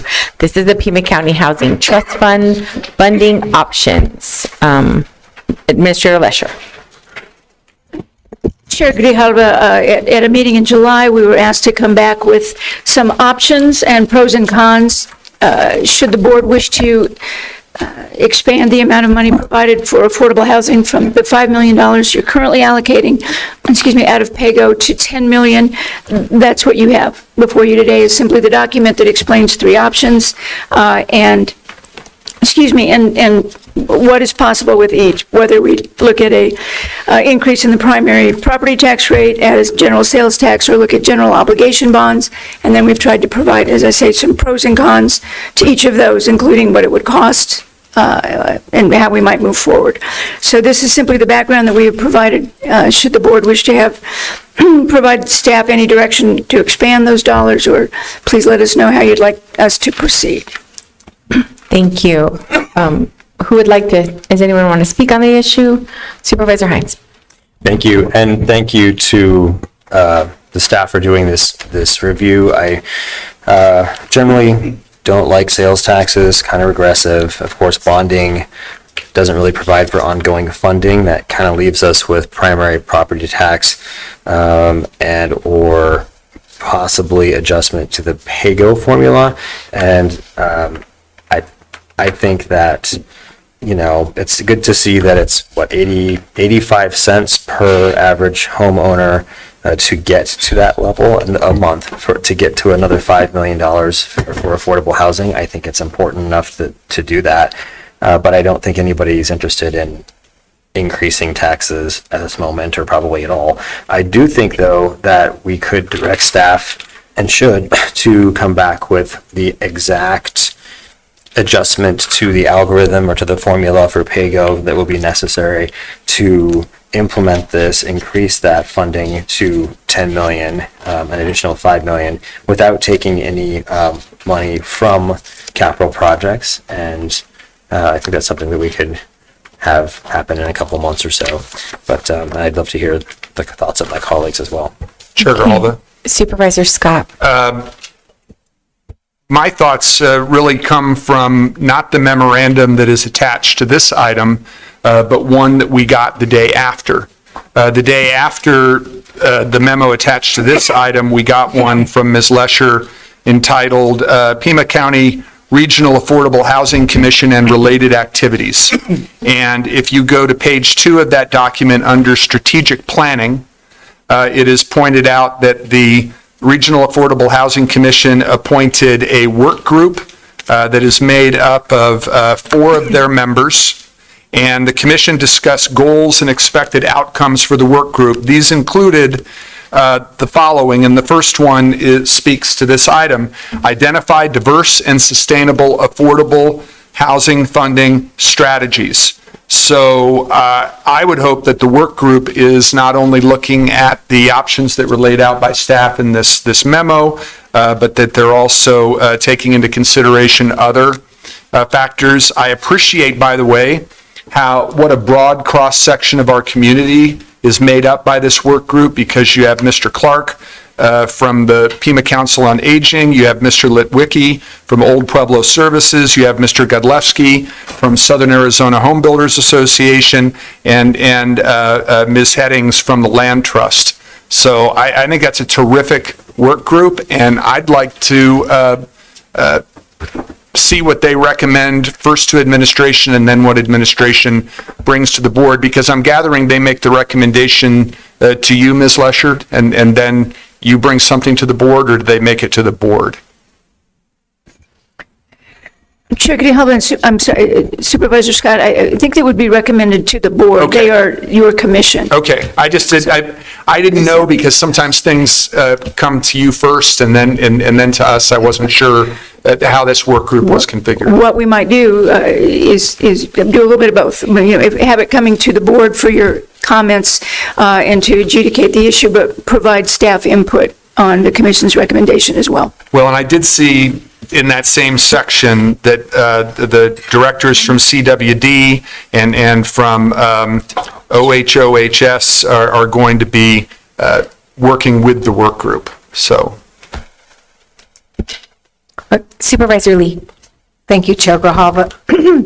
When I had an opportunity to meet with Michael Slania, who was the IDA attorney involved with that, I asked him a very specific question, because when I was on the board at Pima College actually leveraged bond money without, well, I shouldn't say bond money, leveraged dollars to build the new buildings, the automotive technology building and the manufacturing building, and to do a lot of the renovations in health services without going to the voters.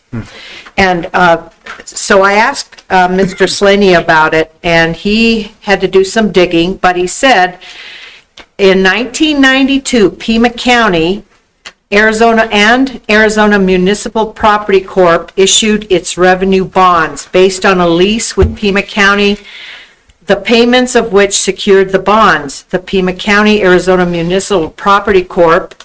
was created by Pima County as a nonprofit corporation to act under IRS revenue ruling, blah, blah, blah. So the bonds would be based on Pima County's credit and be tax exempt.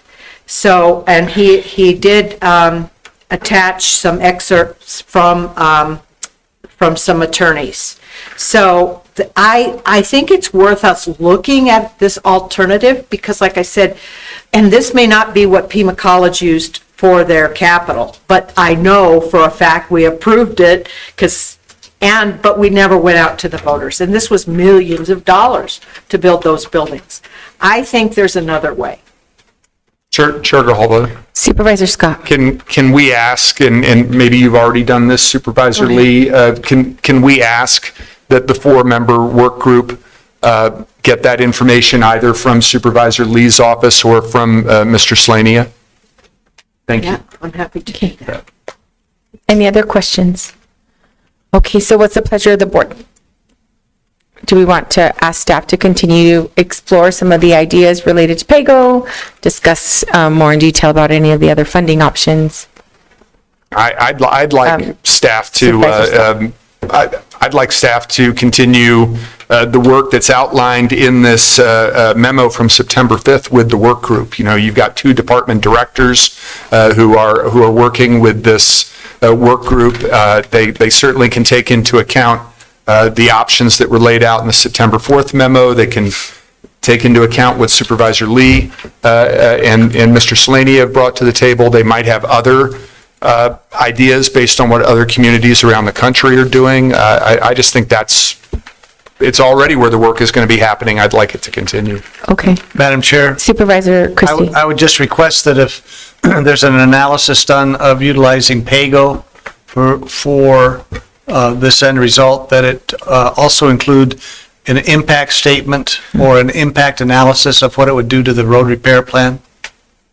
Okay. Any other? That is if they... Yeah, that way. Okay, so I think it's just direction in general. I think so. we're just moving forward with recommendation.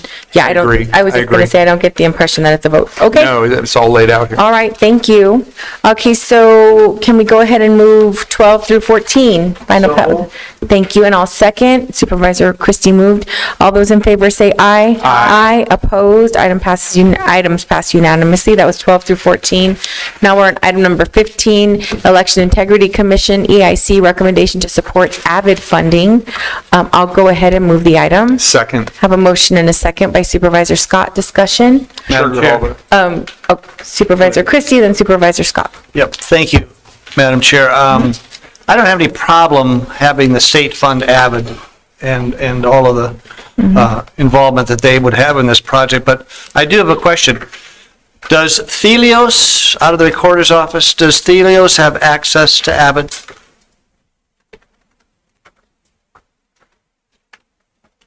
Administrator Lesher. Chair Grijalva, Supervisor Christie, I don't know. We'll have to get you the answer to that. I just don't know. I look forward to seeing the answers. Thank you. I'll get it to you. Thank you. Any other discussion? I'm sorry, Supervisor Scott, you had a... I just appreciate the Election Integrity Commission making this recommendation because we are frequently talking about state cost shifts or mandates without money, and this is an opportunity for the state to take on costs that are being borne by counties. So I was glad to see the recommendation from the governor's task force and glad that our EIC, which no other county has, made that recommendation. And I understand they did that unanimously. Great. All right, we have a motion and a second. All in favor, say aye. Aye. Aye, opposed, item passes unanimously. Item number 19, right? 19 is Aspire Business Consultants to provide financial accounting reporting services for Pima Vocational High School. I'll move the item and then I have a question. Second. Motion and a second by Supervisor Scott. So is this is extending the contract term to 6/30/25, but Pima Vocational is no longer in existence. Will this be the last year that will have to pay for these financial and accounting services? Chair Grijalva, yes. Administrator Lesher, okay. Because they just have to finish out the fiscal closing year it all or out, close yes. everything out. All right. All in favor, say aye. Aye. Opposed? Item passes unanimously. Item number 20 is Arizona Fish and Game to provide fence installation and surveys at abandoned mine features in the Tucson Mountain Park. I'll go ahead and move the item. Second. A motion, a second by Supervisor Scott. Discussion. All in favor, say aye. Aye. Opposed? Item passes unanimously. Can I group together 21, 22, and 23? Yes, but Okay. I would like a question at discussion. Okay, I'll go ahead and move those items. Second. Have a motion, a second by Supervisor Scott. Supervisor Christie. Thank you, Madam Chair. I would like to know that these three programs, 21 through 23, to what extent are these three entities interfacing with the Pima County Transition Center? They all seem to be kind of related, and I think it would be very beneficial if there was coordination with the Transition Center and the direction that these three are going in, and I just wanted to know the status of that. Is there any kind of interfacing now, or? Administrator Lesher. Thank you, Chair Grijalva, and you're getting a little bit of a blend here, so Dr. Garcia can talk a little bit about these programs and invest, and then perhaps Deputy County Administrator Holmes could address the coordination and overlap with the Transition Center. Thank you. Chair Grijalva, Supervisor Christie, Administrator Lesher. Back in April, the administrator sent you a memo notifying you that the Behavioral Health Department had been awarded this opioid abatement award, specifically to do some of our medication-assisted treatment in the jail setting. At that time, we also let you know that there would be three contracts that were forthcoming, and those are the three contracts that you have in front of you. The first contract is to provide actual residential in-house services for folks who are within the jail, who are released, but then who need to continue to have residential treatment after they're released from the jail setting. The second contract is for longer or an intermediate term housing for some of these folks who've now completed the residential inpatient treatment to move into a community setting. And then the third contract is an evaluation contract that is required by the funder, in this case, the Attorney General's portion of the opioid abatement fund. So this program, it's a single program, it really is about people that are within the facility and slightly different from the folks who are served by the Transition Center, but although certainly complementary to that. Chair Grijalva, Supervisor Christie, I'll just add to Dr. Garcia's point. I know there's been some coordinated effort between what's formerly known as behavioral health. Much of their work with these entities are really for folks who are longer stay in the jail. The Transition Center has focused on people that are entering and leaving within the 24 to 48 hours, where they do not actually receive any type of release planning services. And so we're really trying to focus on not overlapping our services, but I can tell you that these groups of folks, Community Bridges and O Pueblo, are working with Transition Center. Again, the Chair Grijalva, Supervisor Christie, again, the focus of the folks served by this program, these are long-term folks who've been in the jail for many, many days, weeks, months. So it's different, as DCA Holmes stated, from the folks that are immediately served. But certainly the same agencies, the same level of coordination and integration, but it is a slightly different, it's a higher risk population. They have very high criminogenic risk of recidivism, and they also both have a diagnosis of substance misuse and a behavioral health diagnosis. So these are some of our toughest folk in the jail that are being served through these 3 contracts. And Madam Chair, it does appear, though, that the end result is pretty much the same from all 3 and the transition center. And I would just think maybe a deeper look at maybe some interfacing and some working together would be appropriate. After all, there are monies and grants that are available that possibly could be utilized in the same fashion that we use the transition center. But thank you, Madam Chair. Thank you. Any other questions or comments? Chair Grijalva. Supervisor Scott. Dr. Garcia, when we were talking about the opioid settlement funds and how they were going to be used in partnership with the city and Marana and South Tucson, wasn't LaCroix and Milligan a firm that we were going to be working with in that role as well? And are we working with them partly because of the relationship we've had with them since 2020 with the INVEST program? Chair Grijalva, Supervisor Scott, really excellent question. LaCroix and Milligan has been a firm that we have used for a variety of evaluation work in our substance use space. And indeed, they have done some of the overdose to action CDC-funded evaluations, one of which will be the subject of a memo that will be coming out shortly from the administrator, as well as other stuff. So yes, this is part of the overall stuff that they bring to the table. All right, thank you. And I recall when we were talking about the opioid settlement monies that we had some interest in the work that they were doing with that population and some of the results of the interviews that they were doing in terms of what worked and what didn't. So anything, and I realize some of this might be very personal and private, but anything that can be shared with the board, that'd be very much appreciated. Thank you. All right, we have a motion and a second for 21 through 23. All in favor say aye. Aye. Opposed, items pass unanimously. Madam Chair? Yes. May I offer that we take Yes, I was going to altogether suggest something, sure. 25 through 32? Excluding 31. Right, because we already did that. Okay, so the only thing, I do want to ask a question. Yes, that's fine. So we'll go 25, 26, 27, 28, 29, 30, and 32. Okay, I'll go ahead and you move the item, Supervisor Christie? So moved. And I'll second. I do have a question on 29. So we've been talking a little bit about co-locating city and county courts for some time, and I'm wondering if, one, where the funding is coming from for this project, and then two, I'm assuming then that if they're moving into this public service center, that the idea of the city and county courts co-locating is sort of off the table.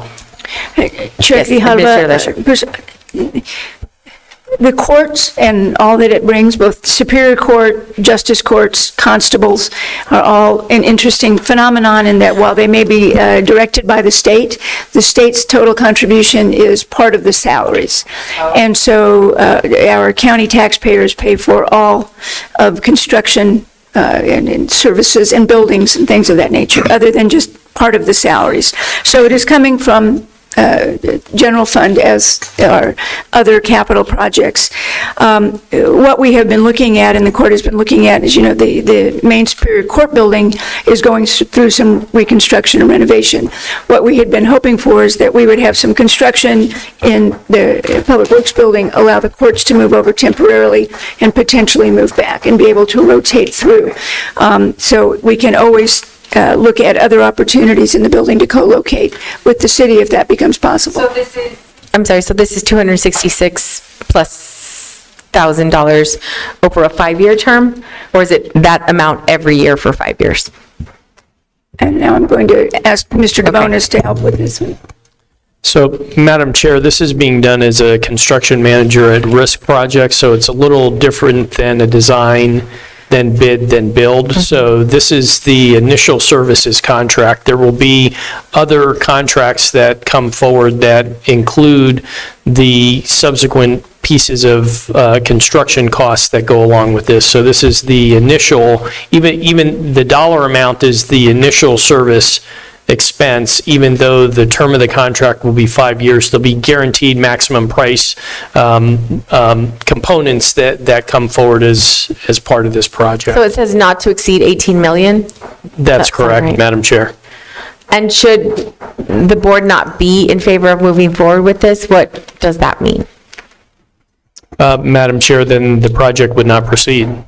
And how does it impact, some of, it says support Superior Court Operations, Family Law Division, those functions are still happening now, right? How would it impact those services? Yeah, so Madam Chair and members of the board, they are currently occupying space in 110 West Congress. That space is not sufficient to meet their total needs. So while functioning, they're in less than optimal space, and this would allow for them to be in newly constructed space that would better meet the operations. They would have to make do in the space where they're currently located if this is not approved. Yeah, the only reason I'm asking is because I know that we have some discussions about other county facilities and, what those needs might be. And I feel like we're committing 18 million to this project sort of in isolation. I mean, you guys might be talking about it, but I'm sitting here as a board member saying, okay, so we have needs with our downtown library, we have needs, we have needs throughout the county. So I'm just hesitant to sort of invest the 18 million in renovating this space that, while it would be nice to have, it's not vitally necessary for the function of these programs. And please, feel free to disagree and tell me why it's a good idea. I'm just sort of thinking out loud that, we're going to have some requests fairly shortly for other other big concerns in our system, and I'm just a little worried about it. Administrator Lesher? I believe part of this, and Mr. DeBonis can explain it a little bit in greater depth, but this has been part of the CIP plan, started on our integrated infrastructure plan, moving into the capital projects plan, so it's been in the works, for a while. And what I'm looking for, and I'm not sure, I think one of the concerns we've had in the building is similar to what we had in 130, and the need to empty that building is we just make some things safe as well, in addition to expansion. But okay. Additional information, Mr. DeBonis? Madam Chair, so what the county administrator indicated is correct. So this project has been making its way through the process for several years. It dates back to when our prior county administrator was here that this project was identified as one to move forward. And so it's been through various iterations. I think as Ms. Lesher indicated, there are certain aspects beyond just efficiency of space utilization that the space is not designed to meet current standards, and therefore that always is a concern for us. I think to your point, I don't disagree that we have multiple needs, and those needs outstretch our current resources to meet those needs. And I think to that point, this project initially as envisioned was a temporary placeholder, as Ms. Lesher had stated, that they would vacate the building space that they're in. This would be their landing spot until the space they vacated then got built out, and then they would move back. There are no funds identified for that moving back piece. So while this is a placeholder space, it may be over a longer duration of time until we can identify funds and prioritize those funds to meet the multitudes of needs that are out there. So I know Ms. Lesher is fully aware. We're working with our facilities management department, our project design and construction department, as well as those departments that occupy space to get a comprehensive look at what the needs are across all of the building spaces that we occupy. We're having a conversation about what is the most effective and efficient utilization of space. So how do we develop standards to better utilize the floor area that we have, get people into maybe fewer buildings, make those vacated buildings available for sale through a public auction to put them back on the tax rolls, and then generate revenue to help us with those project needs that we have in buildings that we choose to remain in. So, it's a complicated assessment, but I think you're spot on in terms of how do we ensure that we're spending monies most efficiently and effectively to meet our space needs. And when do you think that you'll be able to come back to the board with a full sort of analysis of where we are and the needs, and help us to go through a process to prioritize those? Because with a finite amount of money, I think it's important for us to say through, the needs of the community, what should be a priority and not. And I'm not suggesting, I don't want anyone listening saying that I don't think that these services are important. It's just we're going to get pulled in a lot of different directions and are still, right now, getting pulled in a lot of different directions.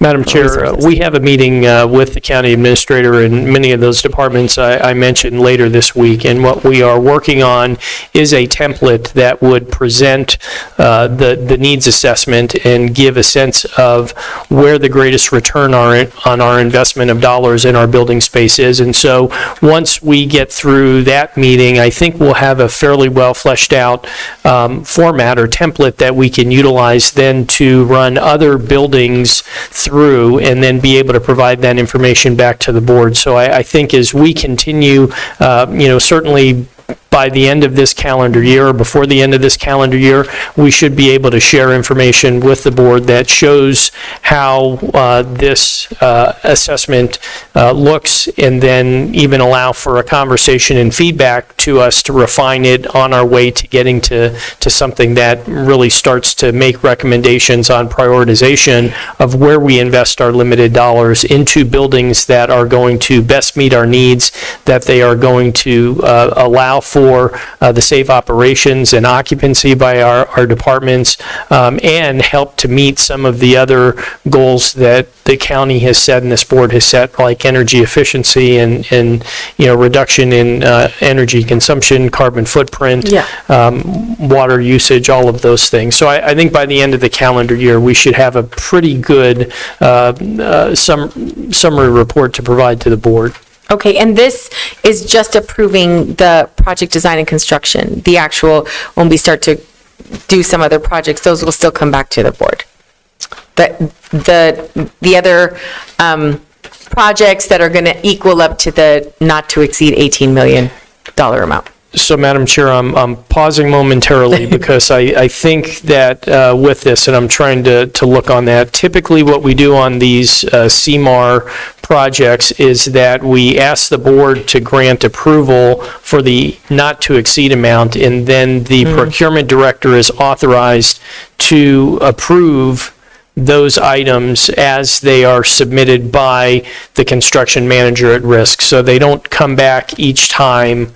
And I'm looking as I'm speaking to see if that language is reflected in there. So this one, so I would not be able to move forward with that. I think discussing the pre-construction services and what that that I'm not uncomfortable with, but I would think that if this vote is for 18 million, I just want to make sure that everyone understood that was what we were voting on. Madam Chair, I've confirmed. So within the BOSAIR, it indicates that it is not only the pre-construction services amount, but it is the project is expected to have multiple guaranteed maximum price items that do not exceed 18 million, and says the Board of Supervisors to authorize the procurement director to execute all modifications, including one or more of those GMP packages, up to that not to exceed amount. Okay, so I won't be able to vote for that at this time. I'm not saying ever, but I do think that we should have a more comprehensive review before we commit to 18 million, but I'm just one, so I want to know how my colleagues feel. Because we can always separate out the vote. Because we moved items 25 through 32, excluding 31. What I would feel comfortable with is that if we pull out 29, vote on the other ones, and then we can vote separately on 29. Is that okay? All right, does that make sense? Okay, so what we're moving on at this point, we have a motion, a second for 25, 26, 27, 28, 30, and 32. I'm amending the motion. Do you need the, are you comfortable with that, sir? Okay, so we're amending the motion to exclude 29 and 31. All right, so all in favor say aye. Aye, opposed, item passes unanimously. And now we're back on 29. I would feel more comfortable being able to have a discussion about all the needs of the county before we commit to an $18 million investment. But, so what's the pleasure of the board? Because we can always ask that this item be returned on the same meeting, perhaps, where we have a review of what the other projects are. Supervisor Lee. Chair Grijalva, I move that we approve as written for the 266-168 for the construction manager at risk, but that the 18 million come back in the form of discussion at when we can look at the entire county building needs.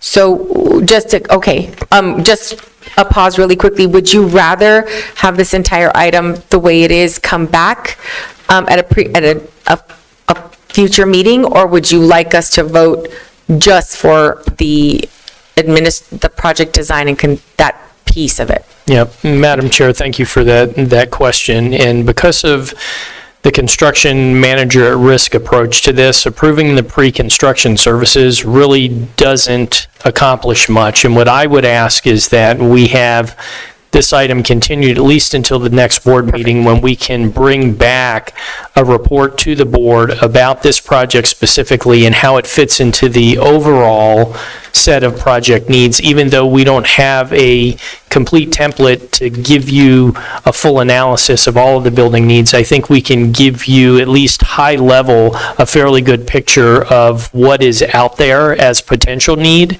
without the return on investment or the prioritized list of how to use our resources. So I would ask for at least a 2-week continuance. Okay. Yes. And I won't put you can just resubmit it. Just in case you're not ready in 2 weeks, or perhaps individual board members would want to reach out and have a specific meeting. I understand that. Okay, so this will just be coming forward. Yes, yes. Or she can withdraw it, whichever one. I'll withdraw the motion. I will just do a motion to continue this item, and that our county administrator will put the item back when it's ready. Like, not a specific meeting date.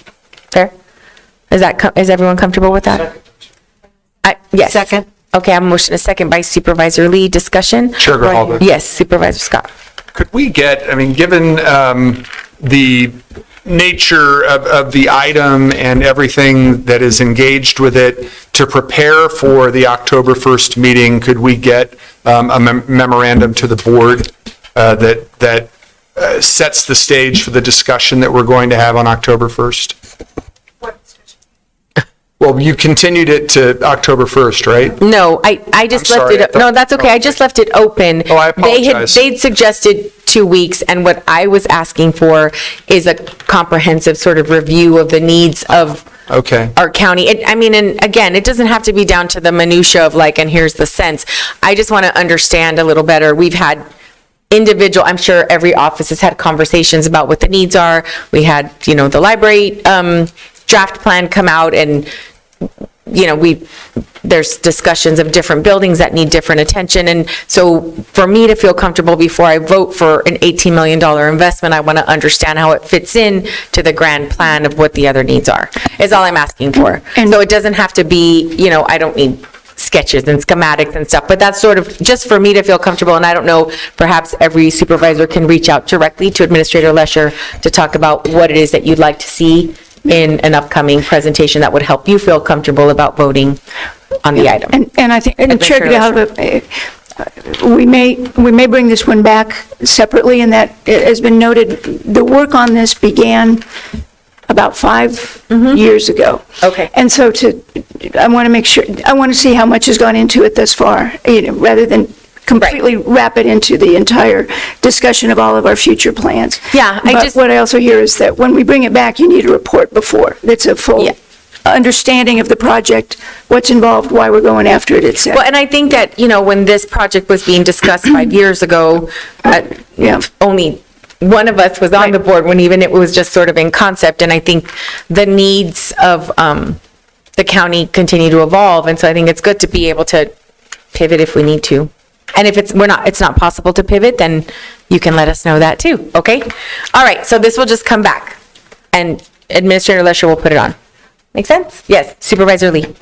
Thank you, Chair Grijalva. I do have a technical question, because if you didn't read down to procurement method, and you just looked at the purpose, I saw the purpose is very specific, but in reality, the project is expected to have multiple, and it's not to exceed 18 million. Shouldn't that be the purpose? I mean, the purpose is an $18 million project, because I wouldn't have, thank goodness you read down, but I looked at the purpose, and I would have voted yes if that hadn't been brought up. So I guess it's a technical question when it's dealing with the budget, that kind of money. Isn't that the purpose versus that should be the number one, and the rest is secondary, because it falls within. Melissa just brought up the point that perhaps instead of continuing the item, we remove the item, and then when it comes back, it sort of covers some of those concerns that you have about what is it exactly that we're voting for. So then the item on the agenda has a little more transparency. I like that. Okay, so then we just remove it. Is everyone comfortable with that? Yeah. Okay. So you change your motion. We're changing my motion again. Oh my gosh, this one item. Okay, I will go ahead and request that the item be removed. Second. Motion second. All in favor, say aye. Aye. Opposed, item passes unanimously. Okay. That's the last time I offer a whole bunch to be ended. Forget it.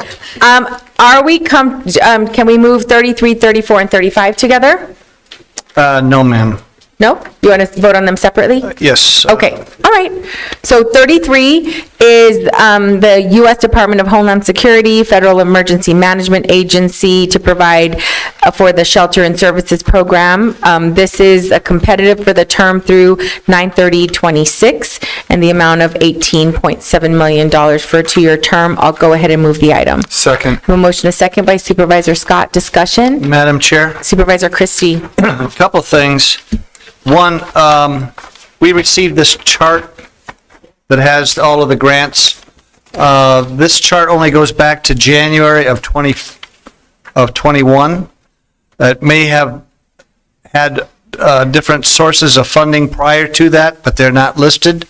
But it's important to note that the effort of this mission started in 2019, and this chart only shows 21 through 25. How come?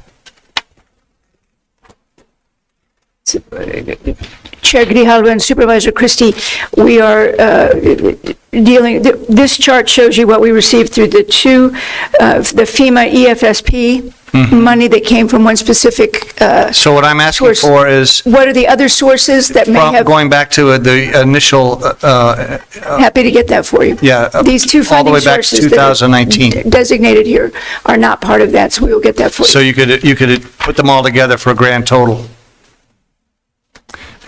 Second thing, in the background, it's terminology that's kind of confusing. For 5 times in the background, the folks that are going to be the recipients of this grant are referred to as non-citizen migrants. There is no mention of LPASs. Why and what's changed?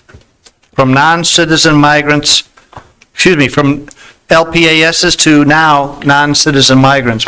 Chair Grijalva and Supervisor Christie, I can let Dr. Garcia explain more, but the non-citizen migrant are the terms that have been used by the federal government related to this specific grant. And the legal asylum seekers is what has been used historically by the county and in other funding rounds. So it's the same word, same group of individuals, but just a different term. Do we know why? Or? The federal government as it relates to SSP? Is there different information other than just relating to the new funding source? Chair Grijalva, Supervisor Christie, the administrator is absolutely correct. The term that is in the FEMA award letter is the federal terminology that has been used since the beginning of this process. Legally processed asylum seekers is a term that we have used. I was going to say, didn't we initiate that term here? We certainly did, sir. Supervisor Christie, the term legally processed asylum seekers is the term that we use to emphasize the fact that these are individuals who have been processed by the federal government and who have been allowed to come into the community through their process. So now those same groups going through that process are to be referred to as non-citizen migrants? That, Chair Grijalva, Supervisor Christie, that is the term that FEMA uses for the purposes of this program. You'll see that throughout the federal lexicon, different departments refer to this group of people in different ways. FEMA is the funder in this case, and that's why we've included that terminology in this form. So what is the most current proper term? Our term is legally processed asylum seekers. Okay. Along those same lines, the welcoming centers are now respite centers, and the Casa Elitis is gone. And I'm just wondering why so many changes. Is there a legal reason for this? Supervisor, Chair Grijalva, Supervisor Christie, we have endeavored to change our language use with the evolving use and with the evolving operators. As you know, the Drexel facility is no longer operated by Catholic Community Services, and therefore we have referred to it as the Drexel Respite Center, Pima County Drexel Respite Center, to correctly identify what it is that we are providing in that site. Casa Elitas Welcome Center continues to be a title and a term used by Catholic Community Services for their operation at the Ajo facility. But, Madam Chair, aren't they gone? Aren't we done with them? Catholic Chair Grijalva, Supervisor Christie, Catholic Community Services continues to be one of our operators who is indeed operating the Ajo facility on our behalf. Okay. Thank you, Madam Chair. Thank you. Any other questions? Okay, I have a motion and a second. All in favor say aye. Aye. Opposed? No. Item passes 4-1 with Supervisor Christie voting no. Item number 34 is to provide immunization services and extend the grant to 6/30/25. It's a no-cost extension, and this is for COVID and flu vaccine equity. I'll go ahead and move the item. Second. A motion is second by Supervisor Scott. Discussion. All in favor say aye. Aye. Opposed? No. Item passes 4-1 with Supervisor Christie voting no. Item 35, this is an acceptance of a grant for justice services, the MacArthur Foundation. This is this is to extend the grant term to 12/31/24, no cost. I'll go ahead and move the item. Second. Motion is second by Supervisor Scott. Discussion. All in favor say aye. Aye. Opposed? No. Item passes 4-1 with Supervisor Christie voting no. Item number 36 is the Office of the Attorney General to provide victims' rights program. I'll go ahead and move the item. Second. A motion is second by Supervisor Scott. Discussion. All in favor say aye. Aye. Opposed? Item passes unanimously. Can I go ahead and take 37 and 38 together? No. I have Okay. no. That's okay. 37 is the Department of Acceptance of a Grant for the Sheriff's Department for Wireless Integrated Network Radio Replacement Project. I'll go ahead and move the item. Second. I have a motion, a second by Supervisor Scott. Discussion. All in favor say aye. Aye. Opposed. Item passes unanimously. Item 38 is an acceptance for the Sheriff's Department, Office of Justice Services to provide Pima County Adult Detention Complex. I'll go ahead and move the item. Second. A motion, a second by Supervisor Scott. Discussion. Madam Chair? Supervisor Christie. Just a question. It looks like we're doing some repair or maintenance to the current jail. Are we rebuilding the jail piecemeal here, or? Chair Grijalva and Supervisor Christie, this is simply some work in the front part of the facility for security purposes. Okay. Thank you, Madam Chair. Thank you. Have a motion and a second. All in favor say aye. Aye. Opposed. Item passes unanimously. Items 39, 40, and 41 are fireworks permits requests by Caterpillar. If there's no one here to speak in opposition, I'll go ahead and close the public hearing and move approval of all three of those, 39, 40, and 41. Do I have a second? I'll second. Thank you. I have a motion, a second by Supervisor Scott. Discussion? Chair Grijalva. Supervisor Scott. Just want to, in the interest of consistency, want to explain why I'm voting in favor of these permits. The permit that I encourage my colleagues to vote against at one of our earlier meetings was a permit for a show at the Westin La Paloma Resort. And that resort is surrounded by residential communities, and our district gets a lot of complaints, a lot of concerns about fireworks shows emanating from that resort. Unlike the other resorts in District 1, La Paloma has been hosting shows for commercial purposes. And I just thought that was a bridge too far in terms of the disruptions that fireworks cause to people and their pets. And so I appreciated that we turned that down. The Caterpillar headquarters is not in District 1, it's in District 4. I don't know if Supervisor Christie and his team are getting any concerns about those shows. I understand that that facility is not surrounded by a lot of residential areas. It's a proving ground, okay. So I'm fine with voting for these, but I just felt like I needed to explain that in the interest of consistency. Thank you. What's a proving ground? They take their products that they make at Caterpillar and test them. I got you. All right, thank you, sir. All right, we have a motion, a second. All in favor say aye. Aye. Opposed. Item passes unanimously. No? 4-1. Supervisor Hines voting no. Okay. All right, so item number 43 is the hearing for rezoning. This is a parcel in District 3. So if there's no one here to speak in opposition, I'll go ahead and move the item subject to approval subject to standard and special conditions, and close the public hearing. Do I have a second? Second. Motion is second by Supervisor Scott. Discussion. All in favor say aye. Aye. Opposed. Item passes unanimously. We've addressed 44. 45 is the, can I take 45, 46, and 47 together? Yes, okay. So these are all hearings for rezoning ordinance. 45 is ordinance number 2024-12, 46 is ordinance number 2024-13, and 47 is ordinance number 2024-14. If no one is here to speak in opposition, I'll go ahead and close the public hearing and move approval of those three rezoning ordinances. Second. A motion is second. All in favor say aye. Aye. Opposed. Items passed unanimously. And, okay, we're done with the regular agenda. Now onto the addendum. We are on item number 5, Attorney General's Office response regarding request for independent investigation. This is an item put on by Supervisor Christie regarding the Attorney General's independent investigation. Supervisor Christie. Thank you, Madam Chair. I'm disappointed that the sheriff is not here today to address the Attorney General's response in regards to the request for the independent investigation.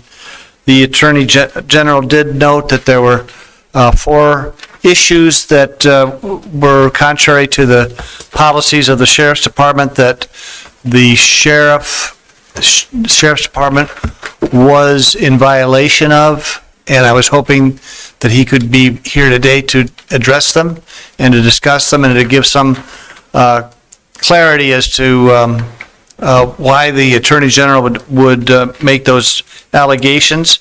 Obviously, to give him a chance to clear the air, and obviously an opportunity for all of us, should we have questions on those issues, to bring them before the sheriff. This whole process seems to be taking an inordinate amount of time, and they seem to be veering into areas that are maybe not necessarily at the sole root of the issue which was the situation that transpired. But I would just hope that at some point the sheriff individually looks at those items that the Attorney General has issues with and give the community some kind of reasoning as to what the sheriff thinks about it and what the sheriff plans to do about it, if anything, and basically to hear what the sheriff has to say about it. He's not here today. We could have given him a venue to explain those things and to even clear the air on them, but for whatever reason he chose not to be here, so that's basically all I have to say on the issue. Okay, any other, Supervisor Lee? Sorry, Matt. No. Oh, have we thought of asking the sheriff to respond to that as formally as a board? The four issues that were brought up as possible policy violations. I just want to understand if that's true from his point of view, and if so, what's he doing to ensure that that doesn't happen? Administrator Lesher. Chair Grijalva, Supervisor Lee, that has not been a request so far. I'm happy to reach out to the sheriff and invite him to respond and come back to the board with that information. Madam Chair, would we need that in the form of a motion? I believe it's just, well, respectfully, we can ask for it and we can vote on it if you're comfortable doing it, but I mean, he's a duly elected person, and so there's no compelling. That's basically why I didn't do any compelling motion in this. I was hoping he would come on his own, but I would then, with Supervisor Lee's permission, defer to the county administrator if you feel that you could make that request, and it might have a better impact than from the board requesting it. That's fine. Administrator Lesher. Chair Grijalva, Supervisor Christie, not suggesting that I would have better luck at it, simply happy to try a first step of just asking him. Well, why don't we pass that up? I'd like to make a motion that we ask the sheriff to make a response to the board of those 4 allegations that the Attorney General raised, to come before the board of Supervisors and to have a discussion of them. I'm comfortable, I won't second, because I'm comfortable requesting information or requesting that they came. I actually wanted to just ask, when this item was put on, was there a request made directly to the sheriff to come? Or was it just, so I don't even know if if he doesn't have staff looking at it, I don't even know if he knew that this was something that was being requested of their office, so. Well, that's a possibility. I would assume as much as issue this has become in the public realm, that he would be very sensitive to these types of things, and that it would require any kind of a formal request to appear, that he would take it upon himself to do it, or maybe a written response. Maybe he doesn't want to come before the board in person, but can provide a written response. But I would like to have, I think it would be appropriate that the board make a formal request for a response to address the issues either in person or in writing. Okay, so that's a motion. Is there a second? Second. A motion, a second by Supervisor Lee. Yes, Supervisor Scott. I'm sorry. Supervisor Scott, do you want to go ahead and finish? I just want to say, he's appeared on other items that we've had before the board. And that's sort of why I'm thinking that he maybe didn't know about it. And so I would rather just be, respect, instead of passing a vote and doing all, I just think it's sometimes worth a phone call.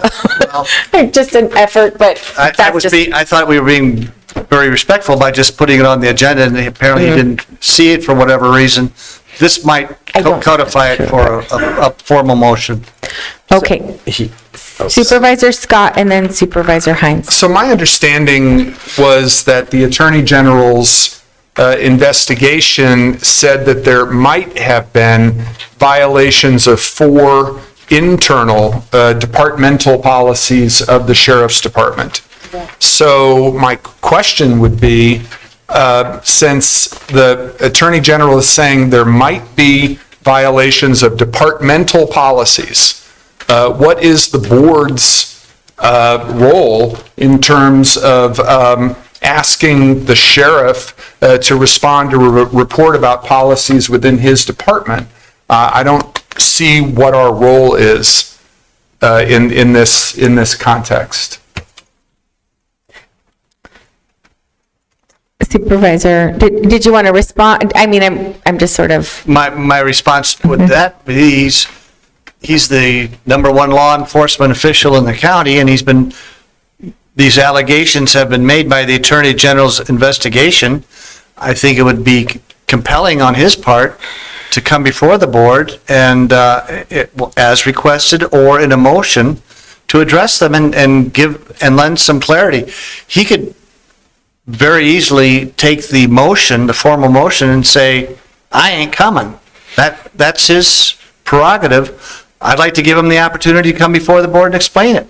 And if it requires a formal motion to make that suggestion to him, then so be it. If there's no reason that he feels that he's not, or his department is not in any issue with the Attorney General, then it wouldn't really matter if he came before the board. So I think there is a lot of concern in the community, and all I'm trying to do with this motion is to give the sheriff an opportunity to address them. Now, if he chooses not to, or to ignore it, or whatever, I think that's a very telling reaction, but I at least want to give him the opportunity. Supervisor Hines, did you? I believe, okay. yeah, I thought you did. So, and then I'll call. I suspect he may not be here on the advice of counsel, right? Because there's ongoing litigation, is my understanding. All I know is that it appears, and I believe what we see from the Attorney General, it appears that the head of the largest law enforcement agency in the county failed to investigate a rape allegation amongst his own family, his own leadership, his own workforce. And this kind of, it's hard to put into words. I have 4 sisters. This kind of failure doesn't make any sense to me. You would never see an 11-month delay at the University of Arizona, at Microsoft, at Raytheon, at TPD. Come on. So I don't know if he has anything to say about that. I hope he would. I'm happy to support the motion. I think he's going to tell us to kick rocks. But no, this is unconscionable. And it shouldn't be the same response as at Microsoft or the University of Arizona. The head of a law enforcement agency, they have to set the example for everyone else. So I don't know. This is I'm very upset about this. So yeah, I'm happy to vote yes to support my colleague's motion. Okay, Supervisor Scott. So if we look at the memo from Ms. Lesher from September 4th that's attached to this item, it says, the Attorney General's office found no criminal wrongdoing in the investigative process. The office did, however, note 4 rules of the Pima County Sheriff's Department that may have been violated. They didn't say they were violated. They say they may have been violated. The Attorney General, and then it notes those 4 internal policies. And after each one, it says, this policy may have been violated. this policy may have been violated. It starts that sentence, the sentence at the end of each one of the 4 items starts with that. This policy may have been violated. The Attorney General's office is not saying it was. And then it says the Attorney General's office noted their willingness to review the internal affairs investigation after it is completed by the Sheriff's Department, should the board continue to have concerns. So I think if, when Supervisor Christie put this item on the agenda, if his office had notified the sheriff that, hey, I'm putting this item on, perhaps the sheriff would have come. I don't know. I don't know if he has people in his department who routinely review our agendas or not. But I think if you had asked him, he might have come. But having us do a vote to ask him to come before the board to talk about 4 rules that the within his department that the Attorney General's office says may have been violated, I mean, I don't see what our role is here. I just feel like we're overstepping our bounds because this is not an area with which we have authority unless, again, to quote Ms. Lesher's memo, after the internal affairs investigation is completed, if we still have concerns, the AG's office has said we can go back to that office. So I think having the sheriff come before us or asking that he come before us is a hollow exercise because we don't really have the authority. The administrator made an offer to reach out to him to ask if he wanted to send something to the board. I think that would be my preferred course of action given our role in this situation. Right. Okay. Supervisor Hines.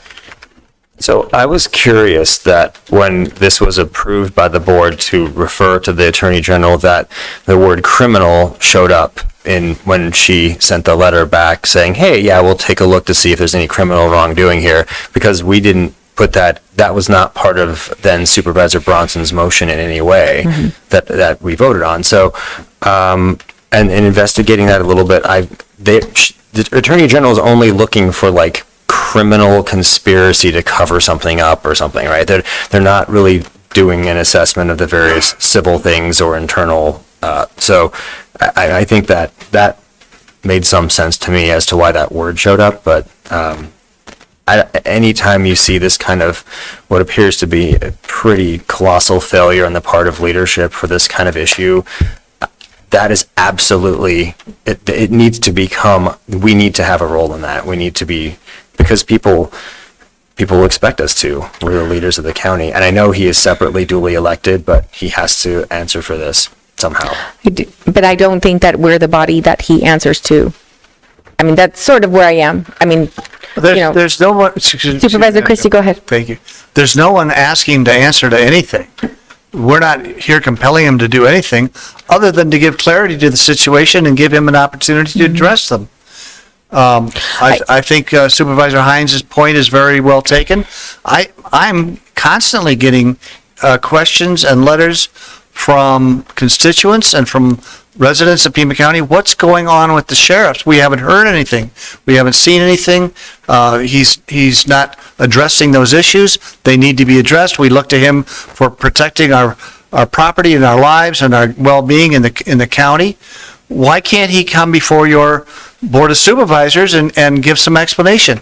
That's all I'm asking. It's going to give him a chance to clear up a lot of things too. All he's doing by ignoring it or refusing to appear or to talk to us or even respond in writing just adds to the insecurity of the public that maybe there's something going on here that the sheriff doesn't want us to know about. So I'm giving him the opportunity to clear it up. That's all. Okay. I think that I would rather go with the route that, we work through our county administrator. I just think we should work through our county administrator. They have a good working relationship, meet fairly often.